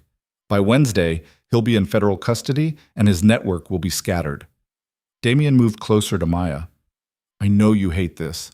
I know you want your normal life back, but normal is a luxury we can't afford until the immediate threat is eliminated. Maya felt tears of frustration starting. I spent 8 years building a safe life for him. 1 week with you and it's all falling apart. It's not falling apart. It's transforming. And yes, that's uncomfortable and scary and nothing like what you planned. But Maya, you can't control everything. Sometimes you have to trust that the people who love you will keep you safe even when the world gets dangerous. I don't know how to do that. Then let me teach you. Damien reached out, and this time Maya didn't pull away. His hand closed around hers, warm and solid and real. Let me show you what a protection looks like when you're not facing it alone. Eli, watching this exchange with interest, cleared his throat. Are you two getting back together? Because if so, I have opinions about how that should work. Both adults turned to stare at him. What opinions? Damien asked. Like, you should date properly before making any big decisions. And you should definitely talk about your feelings instead of just staring at each other intensely. And maybe, I don't know, actually kiss or something so we can all stop pretending there's not still chemistry here. Maya felt her face heat. Eli, I'm 8, not blind. You two look at each other like people in movies look at each other before the dramatic reunion scene. Just saying. Eli headed for the hallway. I'm going to bed. Try not to do anything too dramatic while I'm sleeping. He disappeared, leaving Maya and Damien alone in the sudden silence. He's observant, Damien said. He gets it from both of us. Maya pulled her hand free, needing distance to think. This is moving too fast. What is? The threat or us? Both. All of it. 3 weeks ago, my life was simple. Now I'm in a safe house while you destroy your enemies and our son gives relationship advice. It's too much. I know, but Maya, we don't get to control the timing. We can only control how we respond.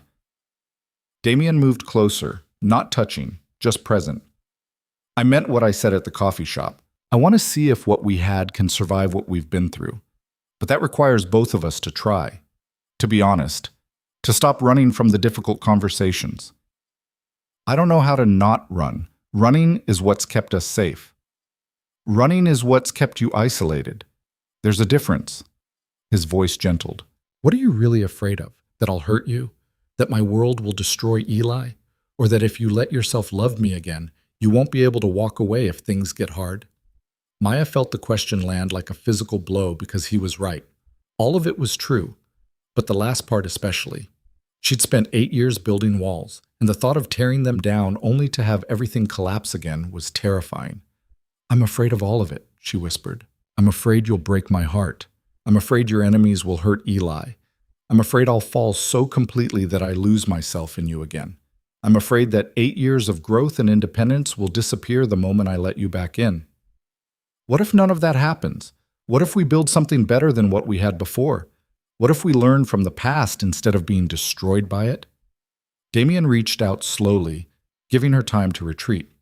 When she didn't, he cupped her face gently. What if we're stronger now than we were then?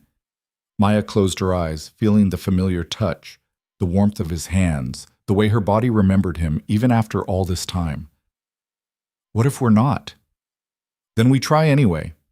Because the alternative is spending the rest of our lives wondering what might have been. His thumb brushed her cheek. I've spent 8 years wondering. I don't want to spend 8 more. Maya opened her eyes and found him watching her with an intensity that made her breath catch. Eli was right. We have chemistry. We have more than chemistry. We have history and a son and a chance to build something real. Damien leaned closer. The question is whether you're brave enough to take it. You're calling me a coward? I'm calling you scared. There's a difference. Cowards run from everything. You ran from one thing, the possibility that loving me might destroy you. But Maya, you're still standing. You raised an extraordinary son alone. You built a life from nothing. You survived everything that tried to break you. That's not cowardice. That's strength. Then why does it feel like weakness? Because strength and vulnerability look the same sometimes. Because admitting you need someone feels like giving up control. Because loving someone who operates in darkness requires faith that the light you bring will be enough. He pulled back slightly. But I've seen you, Maya. I've seen how bright you shine. And I'm asking you to shine for both of us while I figure out how to deserve it. Maya felt tears starting for real now. That's a lot of pressure. You've been carrying pressure alone for 8 years. Maybe it's time to share the weight. Before Maya could respond, Damien kissed her. Soft at first, tentative, giving her space to retreat. But when she leaned into him instead, when her hands came up to grip his shirt, the kiss deepened into something that felt like coming home and jumping off a cliff simultaneously. When they finally broke apart, both breathing hard, Damien rested his forehead against hers. "I've missed you. Every day for 8 years, I've missed you." "I missed you too," Maya admitted. "Even when I was trying not to. Even when I told myself it was safer to forget. I missed you." They stood like that, wrapped in each other, until Victor cleared his throat from the doorway. "Sorry to interrupt," he said, sounding not at all sorry, "but we've got confirmation. Chen's been picked up by federal agents. His organization is scattered. The immediate threat is neutralized." Damien didn't let go of Maya. Time frame for complete resolution?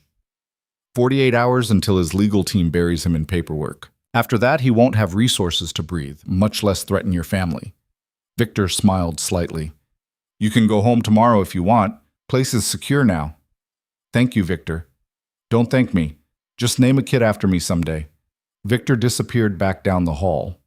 Maya laughed despite herself. "He wants us to have another kid?" "Victor's sentimental under all the violence. Don't tell anyone, it'll ruin his reputation." Damien pulled back enough to look at her properly. "Do you want to go home tomorrow? Or do you want to stay here, take some time to adjust to everything that's changed?" "I want normal. Whatever that means now." "Then normal it is. We go home, resume routines, and figure out how to build a life that includes all three of us. Slowly, carefully, honestly. And when the next threat appears, we handle it together instead of you handling it alone." Damien's expression turned serious. "I can't promise there won't be threats. My past is complicated, and some of it will follow me forever. But I can promise that you'll never face it unprotected again, that Eli will never be vulnerable, that I will burn down anyone who tries to hurt what's mine." That should sound terrifying. Does it? Maya considered this. No, it sounds like safety, which is maybe the most terrifying part. Because you've never had it before. Not really. Not the kind that comes with absolute protection. Damien kissed her forehead. "Get some rest. Tomorrow we start building something new." Maya went to the guest room where Eli was already asleep, sprawled across the bed with a book open beside him. She changed into borrowed clothes, climbed in beside her son, and tried to process everything that had happened. 3 weeks ago, she'd been living a quiet life in Haven's Rest. Now she was in a safe house. Her son's father had just destroyed a criminal organization to protect them, and she'd kissed the man she'd spent 8 years trying to forget. She should have been terrified. Instead, she felt something that might have been hope beginning to take root. Maybe Damien was right. Maybe they were stronger now than they'd been before. Maybe 8 years of separation had taught them both enough that they could build something sustainable instead of something that burned too bright and collapsed under its own intensity. Or maybe they'd crash and burn spectacularly, and she'd spend the next 8 years picking up the pieces. Either way, she was done running. Maya fell asleep with her son tucked against her side, and the sound of guards patrolling outside. And for the first time in 8 years, she felt truly safe. Morning came with the smell of coffee and the low murmur of voices from the kitchen. Maya woke to find Eli already gone from the bed, and for a moment panic seized her before she remembered where they were, what had happened, why armed guards stood outside. She found Eli and Damien at the kitchen table, heads bent over a notebook filled with Eli's careful handwriting. Damien was explaining something about business structures, using simple language but not talking down, and Eli was absorbing every word with the focus he usually reserved for mystery novels. "Morning," Maya said from the doorway. Both looked up, and the similarity between them hit her fresh. Same dark eyes, same intensity, same way of tilting their heads when considering something important. "Mom, Damien's explaining how legitimate businesses work versus illegal ones. Did you know most criminal organizations fail because they can't properly launder their income?" Eli's enthusiasm was palpable. "It's actually really interesting from an economics perspective." "I'm sure it is." Maya moved to the coffee pot, needing caffeine before she could process her 8-year-old discussing money laundering. "Should we be teaching him this?" "He asked," Damien said simply. "I'm not going to lie to him about how the world works. The world most 8-year-olds inhabit doesn't include discussions of criminal economics." "Most 8-year-olds don't have my father," Eli pointed out. "Besides, Understanding how bad things work helps you avoid them, right? He looked to Damien for confirmation. Right. Knowledge is protection. Ignorance is vulnerability. Damien closed the notebook. But your mother has a point. Maybe we save the advanced lessons for when you're older. How much older? Let's start with 10 and reassess. Eli sighed dramatically but didn't argue. Victor appeared with breakfast, scrambled eggs, toast, fresh fruit, and they ate while discussing the plan for returning home. Chen's in federal custody, Victor reported. His lawyer's already trying to negotiate, but the evidence is overwhelming. He'll be lucky to see daylight before his 60s. What about his organization? Damien asked. Scattered, some fled the country, some are trying to bargain their way into witness protection, some are pretending they never knew him. None of them have resources or motivation to continue his vendetta. Victor poured more coffee. You're clear. Family's safe. The words should have brought relief, but Maya felt tension she hadn't known she was carrying finally release. So we can actually go home. You can go home, Victor confirmed, though I'd recommend maintaining some security measures. Nothing intrusive, just awareness. What kind of measures? Maya asked. Damien answered. Updated locks, security system, regular check-ins, and I'd like to have someone nearby, not watching you constantly, just available if needed. You want to assign us a bodyguard. I want to ensure my family has protection if something unexpected happens. There's a difference. Maya wanted to argue, but the events of the past 48 hours had proven that Damien's world occasionally bled into theirs, whether she liked it or not. Fine, but nothing obvious, no men in black following us to the grocery store. Agreed. Subtle protection only. They finished breakfast and gathered their things. The drive back to Haven's Rest felt surreal. Returning to the small house, the quiet street, the normal life that suddenly felt like a costume Maya had worn for 8 years but never quite fit properly.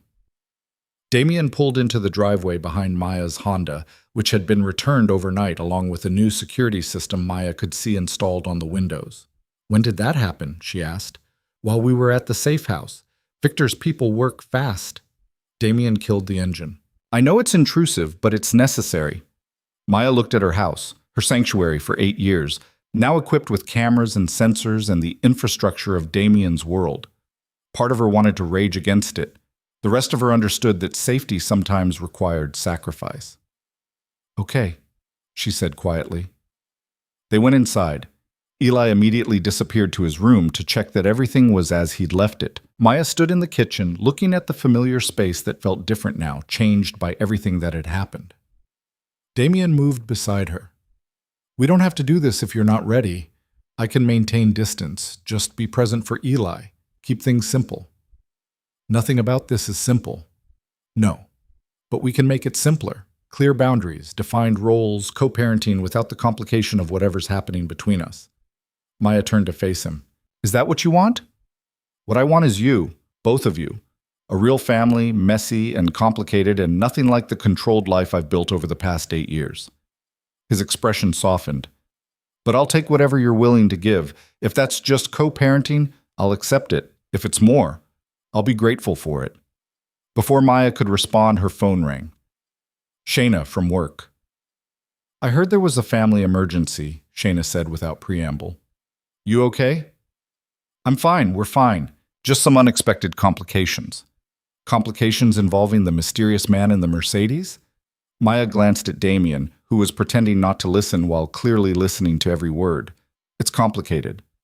Everything with you is complicated lately. Listen, when you're ready to talk about it, I'm here. And when you're ready to come back to work, we miss you. I'll be back Monday, promise. Good. The seniors are driving me crazy asking where you are. Apparently I don't make coffee the right way. Shayna paused. Seriously though, you okay? You sound different. I am different. I think in a good way, but it's still adjusting. Well, adjust carefully, and bring your complicated man to the community center sometime. I want to assess him properly. Maya ended the call and found Damien watching her with amusement. Your friend wants to assess me? She's protective and nosy, dangerous combination. I like her already. Eli reappeared, backpack slung over one shoulder. Can I go to the park? I want to see if Jake's there. I haven't seen him in 3 days and we were supposed to work on our fort. Maya's instinct was to say no, to keep him close, to protect him from any possible threat, but Damien's hand on her arm stopped her. "Let him go," he said quietly. "He needs normal. And he'll be safe. I'll have someone watching." Invisible watching or obvious watching? So invisible he won't even know they're there. Maya looked at her son, who was vibrating with the need to return to his regular life. "Okay, but home by dinner." "Yes!" Eli ran for the door, then stopped and turned back. "Are you staying?" he asked Damien. "Do you want me to?" "Yeah, I mean, if you're going to be around, might as well start now, right?" "Right," Damien agreed. Eli grinned and left, and suddenly Maya was alone with Damien in the quiet house.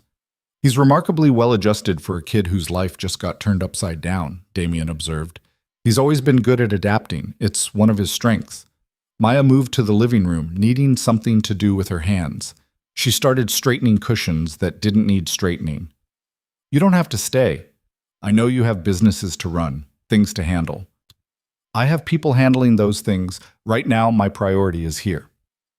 "For how long?" "As long as it takes." Damien caught her hand, stopping the nervous tidying. "Maya, talk to me. What are you thinking?" "I'm thinking this is moving too fast. I'm thinking we went from strangers to co-parents to whatever we are now in the span of 3 weeks. I'm thinking I don't know how to do this." "Neither do I. But we can figure it out together." "What if we can't? What if we try and it fails and Eli gets caught in the middle of our mess?" "Then we make sure our mess doesn't hurt him. We put him first, always, even if that means stepping back from each other." Damien pulled her closer. "But Maya, I don't think we'll fail. I think we're both too stubborn and too invested to let that happen." "Stubborn isn't the same as compatible." "No, but love is. And whether you want to admit it or not, you still love me. I can see it in the way you look at me, in the way you kissed me last night, in the way you're terrified right now because you know if you let yourself fall, it'll be completely." Maya wanted to deny it, but she was tired of lying. "I never stopped loving you. I just learned to live with the absence." "You don't have to live with absence anymore. I'm here. I'm staying, and I'm asking you to take a chance on us. And if your world comes back to threaten us again, then I'll destroy whatever threatens us, just like I did with Chen. Maya, I will burn down the entire world before I let anyone hurt you or Eli. That's not hyperbole. That's a promise." The intensity in his voice should have frightened her. Instead, it felt like safety in its purest form, absolute, unwavering protection. "I need time," she said, "not to decide if I want this, but to figure out how to let myself have it. Take all the time you need. I've waited 8 years. I can wait a little longer." Over the next few weeks, they built a routine. Damien rented a house on the outskirts of Haven's Rest, small, private, close enough to be present but far enough to give Maya space. He showed up for dinner 3 nights a week, took Eli to soccer practice on Saturdays, and slowly integrated himself into their lives with the patience of someone who understood that trust was earned through consistency. Maya watched him with Eli and saw a father emerging from the powerful man, someone who listened when Eli talked about school drama, who helped with homework without taking over, who taught their son about responsibility and ethics without preaching. Damien was careful never to undermine Maya's authority, never to make promises he couldn't keep, never to let his business intrude on the time he spent with them. And slowly, carefully, Maya let her walls come down. They went on their first real date 6 weeks after Damien's arrival, dinner at a restaurant 2 towns over where no one knew them. They talked about everything except Eli, rediscovering each other as adults who'd both changed and grown.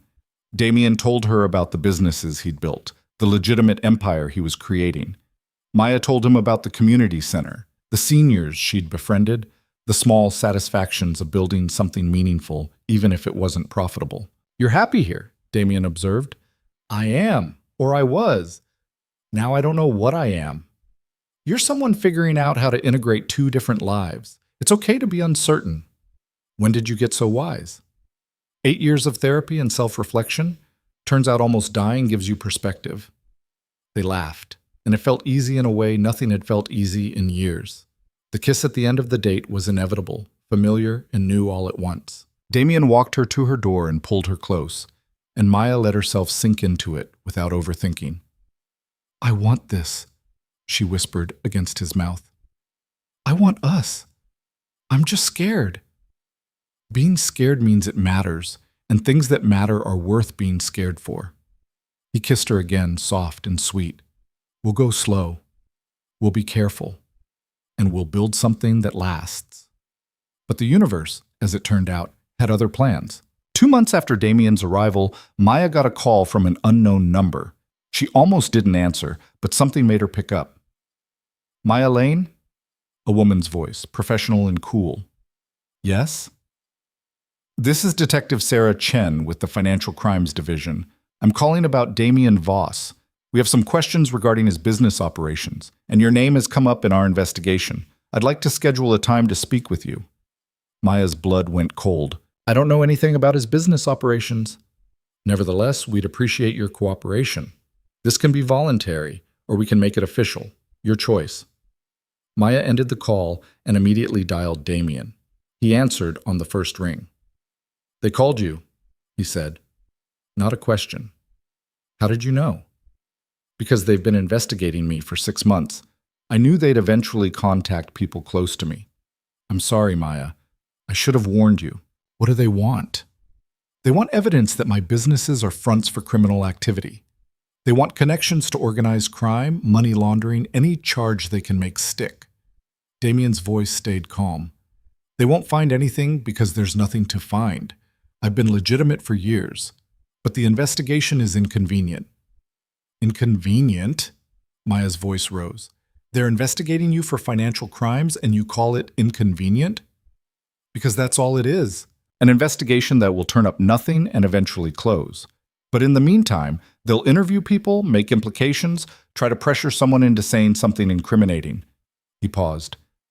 Don't talk to them without a lawyer. I'll send someone over this afternoon to brief you on your rights. This is exactly what I was afraid of. Your world following us, creating problems. This isn't my world. This is law enforcement doing their job.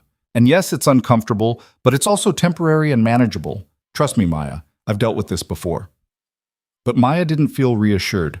She felt exposed, vulnerable, like the safe life she'd built was crumbling around her. When Eli came home from school, he knew immediately something was wrong. What happened? Maya explained about the detective, watching Eli's expression shift from concern to calculation. So they're investigating Damien's businesses to see if they're legitimate, Eli summarized. And they want to talk to you because you're close to him, thinking maybe you have information that could help their case. That's about right. But you don't have information because Damien keeps his business separate from us. Exactly. Then this is just procedure. They'll ask questions, you'll tell them you don't know anything, and they'll move on to the next person on their list. Eli shrugged. Doesn't seem like a big deal. It's a big deal because it proves that being connected to your father brings complications. Mom, everything brings complications. At least these are legal complications. Better than criminal ones, right? Maya stared at her son. When did you become the reasonable one? I've always been reasonable. You're just stressed. Eli hugged her. It'll be fine. Damien's smart. He wouldn't let us get dragged into something dangerous. But Damien arrived an hour later with a lawyer, a sharp-eyed woman named Patricia, who spent 2 hours explaining Maya's rights, coaching her on how to handle the interview, and making it clear that the detective had nothing concrete and was fishing for leverage. They do this with every major investigation, Patricia explained. Interview family, friends, associates. Most people don't know anything useful, but occasionally someone says something that opens a new angle. Your job is to be truthful but minimal. Answer what's asked, nothing more. The interview happened 3 days later at a coffee shop Maya chose specifically because it was public and non-threatening. Detective Chen was younger than Maya expected, professional but not unkind. Thank you for meeting with me, Chen said. I know this is uncomfortable. What do you want to know? Maya asked. How long have you known Damien Voss? We dated briefly 9 years ago, lost contact for 8 years, reconnected recently. Why did you lose contact? Personal reasons. We wanted different things. And the recent reconnection? He discovered he had a son. He wanted to be part of his life. Chen made notes. Has Mr. Voss discussed his business operations with you? No. Has he given you money, gifts, assets of any kind? He pays child support. Everything else I handle myself. Has he ever asked you to hold money, transfer funds, or engage in any financial transactions on his behalf? No. The questions continued for 20 minutes, all variations on the same theme. Maya answered honestly, minimally, and by the end, Chen looked frustrated. Ms. Lane, if you know anything about illegal activities. I don't. Damien keeps his business completely separate from our personal life. I don't know what he does day to day. I don't know his associates. I don't know his financial structures. I'm his son's mother. That's the extent of our connection. It was a lie, but one Maya told easily, because the truth was more complicated than any investigator could understand. Chen closed her notebook. If that changes, if you become aware of anything illegal, you have a legal obligation to report it. I understand. The detective left, and Maya sat in the coffee shop trying to process what had just happened. Her phone buzzed. Text from Damien. How did it go? Fine. She had nothing. Told you. They're grasping at straws. But Maya didn't feel relieved. She felt like she'd just lied to law enforcement to protect a man whose world she still didn't fully understand. That night, after Eli went to bed, Damien came over. Maya met him at the door with arms crossed. We need to talk, she said. I know. They sat on the porch, and Maya laid it out. I lied to a federal investigator today. Not a big lie, but a lie nonetheless. I told her our connection was minimal, when the truth is, I'm falling in love with you all over again. I told her you keep your business separate, when the truth is you've integrated yourself into every part of our lives. I lied to protect you. I never asked you to lie. You didn't have to, because I knew that telling the truth would complicate things, would give them angles to pursue, would potentially hurt you, so I lied. And that scares me, Damien, because where does it end? What else will I lie about to protect you? Damien was quiet for a long moment. You're right to be scared. And you're right that my presence complicates your life in ways you shouldn't have to deal with. But Maya, I'm not asking you to compromise your integrity. If the investigation had found anything real, if there was actual criminal activity, I'd want you to tell the truth. But there isn't. My businesses are legitimate. The investigation will confirm that and close. And when the next investigation comes, when the next threat appears, when does it stop? It doesn't. Not completely. That's the cost of being with me. He turned to face her. But the benefits? A real family, genuine partnership, someone who will protect you and Eli with everything I have. Don't those outweigh the complications? I don't know anymore. Then figure it out. Take time, think it through, decide what you can live with. But Maya, be honest with yourself. You've spent 8 years running from complications. At some point, you have to stop running and decide what you're willing to fight for. He left, and Maya sat alone on the porch, staring at the ocean and trying to figure out what she wanted. The answer came 2 days later in the most unexpected way. Eli had a soccer game, the regional championship his team had been working toward all season. Maya and Damien both planned to attend, sitting separately to avoid drawing attention, but both there to support him. The game was close, intense, and Eli played with the focus and determination that defined everything he did. With 2 minutes left and the score tied, he broke free down the field, controlled a pass, and scored the winning goal. The crowd erupted. Eli's teammates mobbed him, and Maya, watching from the sidelines, saw Damien jump to his feet, saw the pure joy on his face, saw him turn to her with an expression that said everything words couldn't. In that moment, Maya understood. This was what family looked like. Messy, complicated, full of joy and fear and love so intense it was terrifying. And yes, Damien's world brought complications, but it also brought protection, partnership, and presence. She'd spent 8 years trying to give Eli a safe, simple life, but maybe what he really needed was a complete one. Both parents, present and engaged, fighting for him together instead of separately. After the game, Eli ran to them both, flushed with victory. Did you see? Did you see the goal? We saw, Maya and Damien said in unison. Eli looked between them. You're both here, together. We are, Maya confirmed. Does that mean you figured things out? Maya looked at Damien, saw the hope in his eyes, and made her decision. We're working on it. Good, because I'd really like to have both my parents at the same time instead of having to split them up. Eli grinned. Plus, we won the championship. We should celebrate together.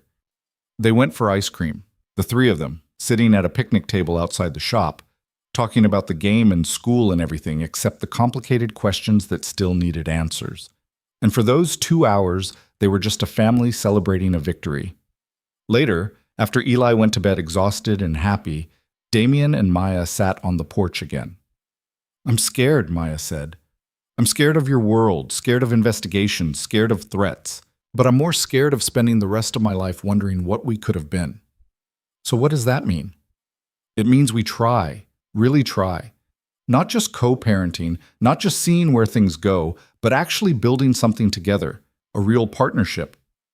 Damien pulled her close. "I can work with that. But I need honesty, complete honesty.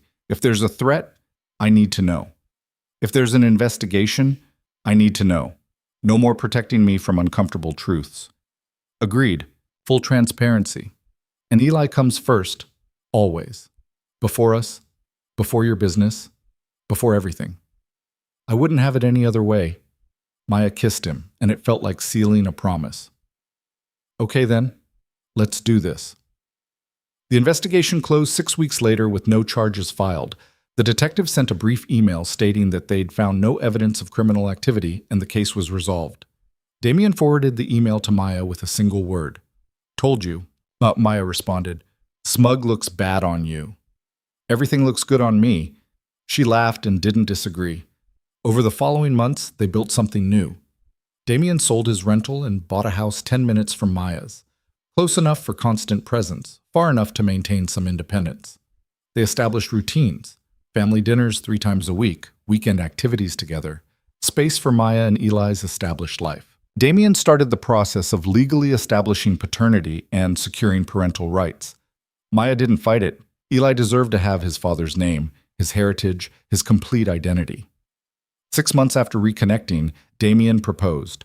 Not with grand gestures or public displays, but quietly on Maya's porch with Eli as their witness. "I know we're doing this backward," Damien said. "Kid first, relationship second, marriage third. But I want all of it. I want the legal recognition, the commitment, the public acknowledgement that you're mine and I'm yours and Eli is ours." "Is that a question or a statement?" Maya asked. "It's both. Maya Lane, will you marry me?" Eli bounced on his toes. "Say yes, Mom. He's been planning this for weeks. It's getting painful to watch." Maya laughed through tears. "Yes. Absolutely yes." They married 3 months later in a small ceremony on the beach with just close friends and family. Victor served as Damien's best man and cried when he thought no one was looking. Shayna was Maya's maid of honor and assessed Damien thoroughly before declaring him acceptable, but I'm watching you. Eli was the ring bearer and took his job with extreme seriousness, delivering the rings with the same focus he applied to everything. When the officiant pronounced them married, Eli cheered louder than anyone. The reception was small, intimate, perfect. And when Damien pulled Maya onto the makeshift dance floor, she felt like she was exactly where she was supposed to be. "Any regrets?" Damien murmured against her ear. "About 1,000, but marrying you isn't one of them." "I'll take it." They danced while Eli ran around with the few other kids present, and Maya watched their son, confident, happy, loved by both parents, and knew she'd made the right choice. A year later, Damien formally changed direction with his business empire. He established a foundation dedicated to helping at-risk youth, using his resources and connections to create opportunities for kids who needed second chances. He brought Maya on as a co-director, combining her community experience with his financial capability. "You're using your power for good now," she observed one day while reviewing grant applications. "I'm using it for us, for the legacy I want Eli to inherit, for the life I want to build with you." Damien kissed her temple. "Besides, it turns out helping people is more satisfying than destroying enemies." "Who knew?" Eli, now 10 and somehow even more observant than before, thrived. He excelled in school, made friends, played sports, and showed early interest in both business and social justice. He asked hard questions about his father's past and accepted complicated answers with remarkable maturity. "Do you regret the things you did?" Eli asked Damien one night over dinner. "Some of them. Others were necessary at the time. But I regret the person I was before I learned there were better ways to use power. Like the foundation. Like the foundation. Like this family. Like choosing to build instead of destroy. Eli nodded thoughtfully. I think I want to do that too. Build things. Help people. But maybe without the criminal complications. Excellent plan, Maya said dryly. They laughed, and it felt like victory. This normal conversation, this easy family dynamic, this life they'd built from secrets and separation. 2 years after reconnecting, on a quiet Sunday morning, Maya woke to find Damien already awake, watching her. What? She mumbled. Just thinking about how close I came to missing this, to never knowing I had a son, to never finding you again. His voice went soft. 8 years, Maya. We lost 8 years because we were both too scared to trust that love could survive complexity. We got them back. Not the same years, but good ones. Better than good. Perfect in their imperfection. Maya rolled toward him. You're being sentimental. I'm being honest. You and Eli are the best things that ever happened to me. I just wish I'd known sooner. We're here now. That's what matters. He pulled her close, and they lay together listening to the house wake up around them. Eli moving around in his room, the coffee maker Victor had programmed starting automatically, the ocean in the distance. This was the life Maya had spent 8 years running from and 2 years building toward. It wasn't simple. It wasn't without complications. But it was real, and it was theirs, and it was enough. Later that day, Eli had another soccer game. Both parents attended, sitting together now without concern for appearances. When Eli scored, they cheered as one. When his team won, they celebrated together. After the game, walking to the car with Eli between them, Maya caught Damien's eye over their son's head. He smiled, and she smiled back, and in that moment, everything they'd survived, the separation, the fear, the threats, the complications, felt worth it, because they'd come through it together, because they'd chosen each other despite every reason not to, because they'd built something sustainable from the wreckage of what came before. Can we get pizza? Eli asked. The team's going to Mario's to celebrate. Of course, Maya said. Can I invite both of you, like, as my parents, together? Damien ruffled Eli's hair. We'd be honored. At the restaurant, surrounded by Eli's teammates and their families, Maya watched Damien interact with other parents and saw him fully integrated into their small-town life. No one looked at him as a threat. No one whispered about his past. He was just Eli's father, present, engaged, normal. This was what victory looked like, not the destruction of enemies or the accumulation of power, but the quiet triumph of being allowed to be ordinary, of building a family in daylight instead of shadow, of choosing love over fear and presence over protection. That night, after tucking Eli into bed, Maya and Damien stood in their kitchen, no longer separate houses, having moved into a new home large enough for all three of them 6 months earlier, and reflected on how far they'd come. Do you ever wonder what would have happened if I'd never left? Maya asked. If I'd stayed 8 years ago and let you protect us from the beginning? Every day. But I think this way was better. We both needed to grow separately before we could build together. You needed to prove you could survive alone. I needed to prove I could be more than violence. Damien wrapped his arms around her from behind. We're stronger now than we would have been then. You really believe that? I know it, because we've both been tested and survived. Because we chose each other with full knowledge of the costs. Because our foundation is built on truth instead of illusion. Maya leaned back against him, feeling safe in ways she never had before. I love you. I should say it more often. I love you too, and you say it every day in the way you trust me with our son, with our life, with our future. They stood like that for a long time, wrapped in each other while the house settled around them. Outside, the ocean continued its eternal rhythm.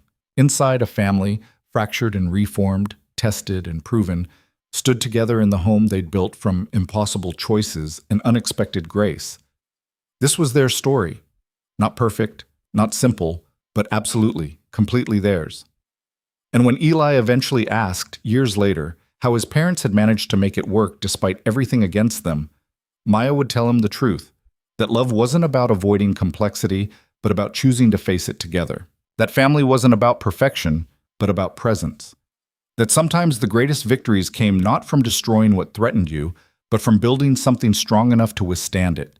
And Damien would add that some loves were worth fighting for, even when fighting meant patience instead of force, trust instead of control, and partnership instead of protection. Together, they'd built a life that proved both truths could coexist, that power could be tempered with gentleness, that danger could be balanced with safety, and that two people brave enough to try could create something extraordinary from the ruins of what almost destroyed them. The storm that brought Eli into the world had passed years ago, but the family born in that chaos had weathered every storm since, and would weather every storm to come, because they'd learned the most important lesson of all, that staying wasn't weakness, that presence wasn't surrender, that choosing each other every single day was the bravest thing any of them could do. And they'd keep choosing each other for all the years ahead, building their legacy not in shadow, but in light. Together, always together, exactly as they were meant to be.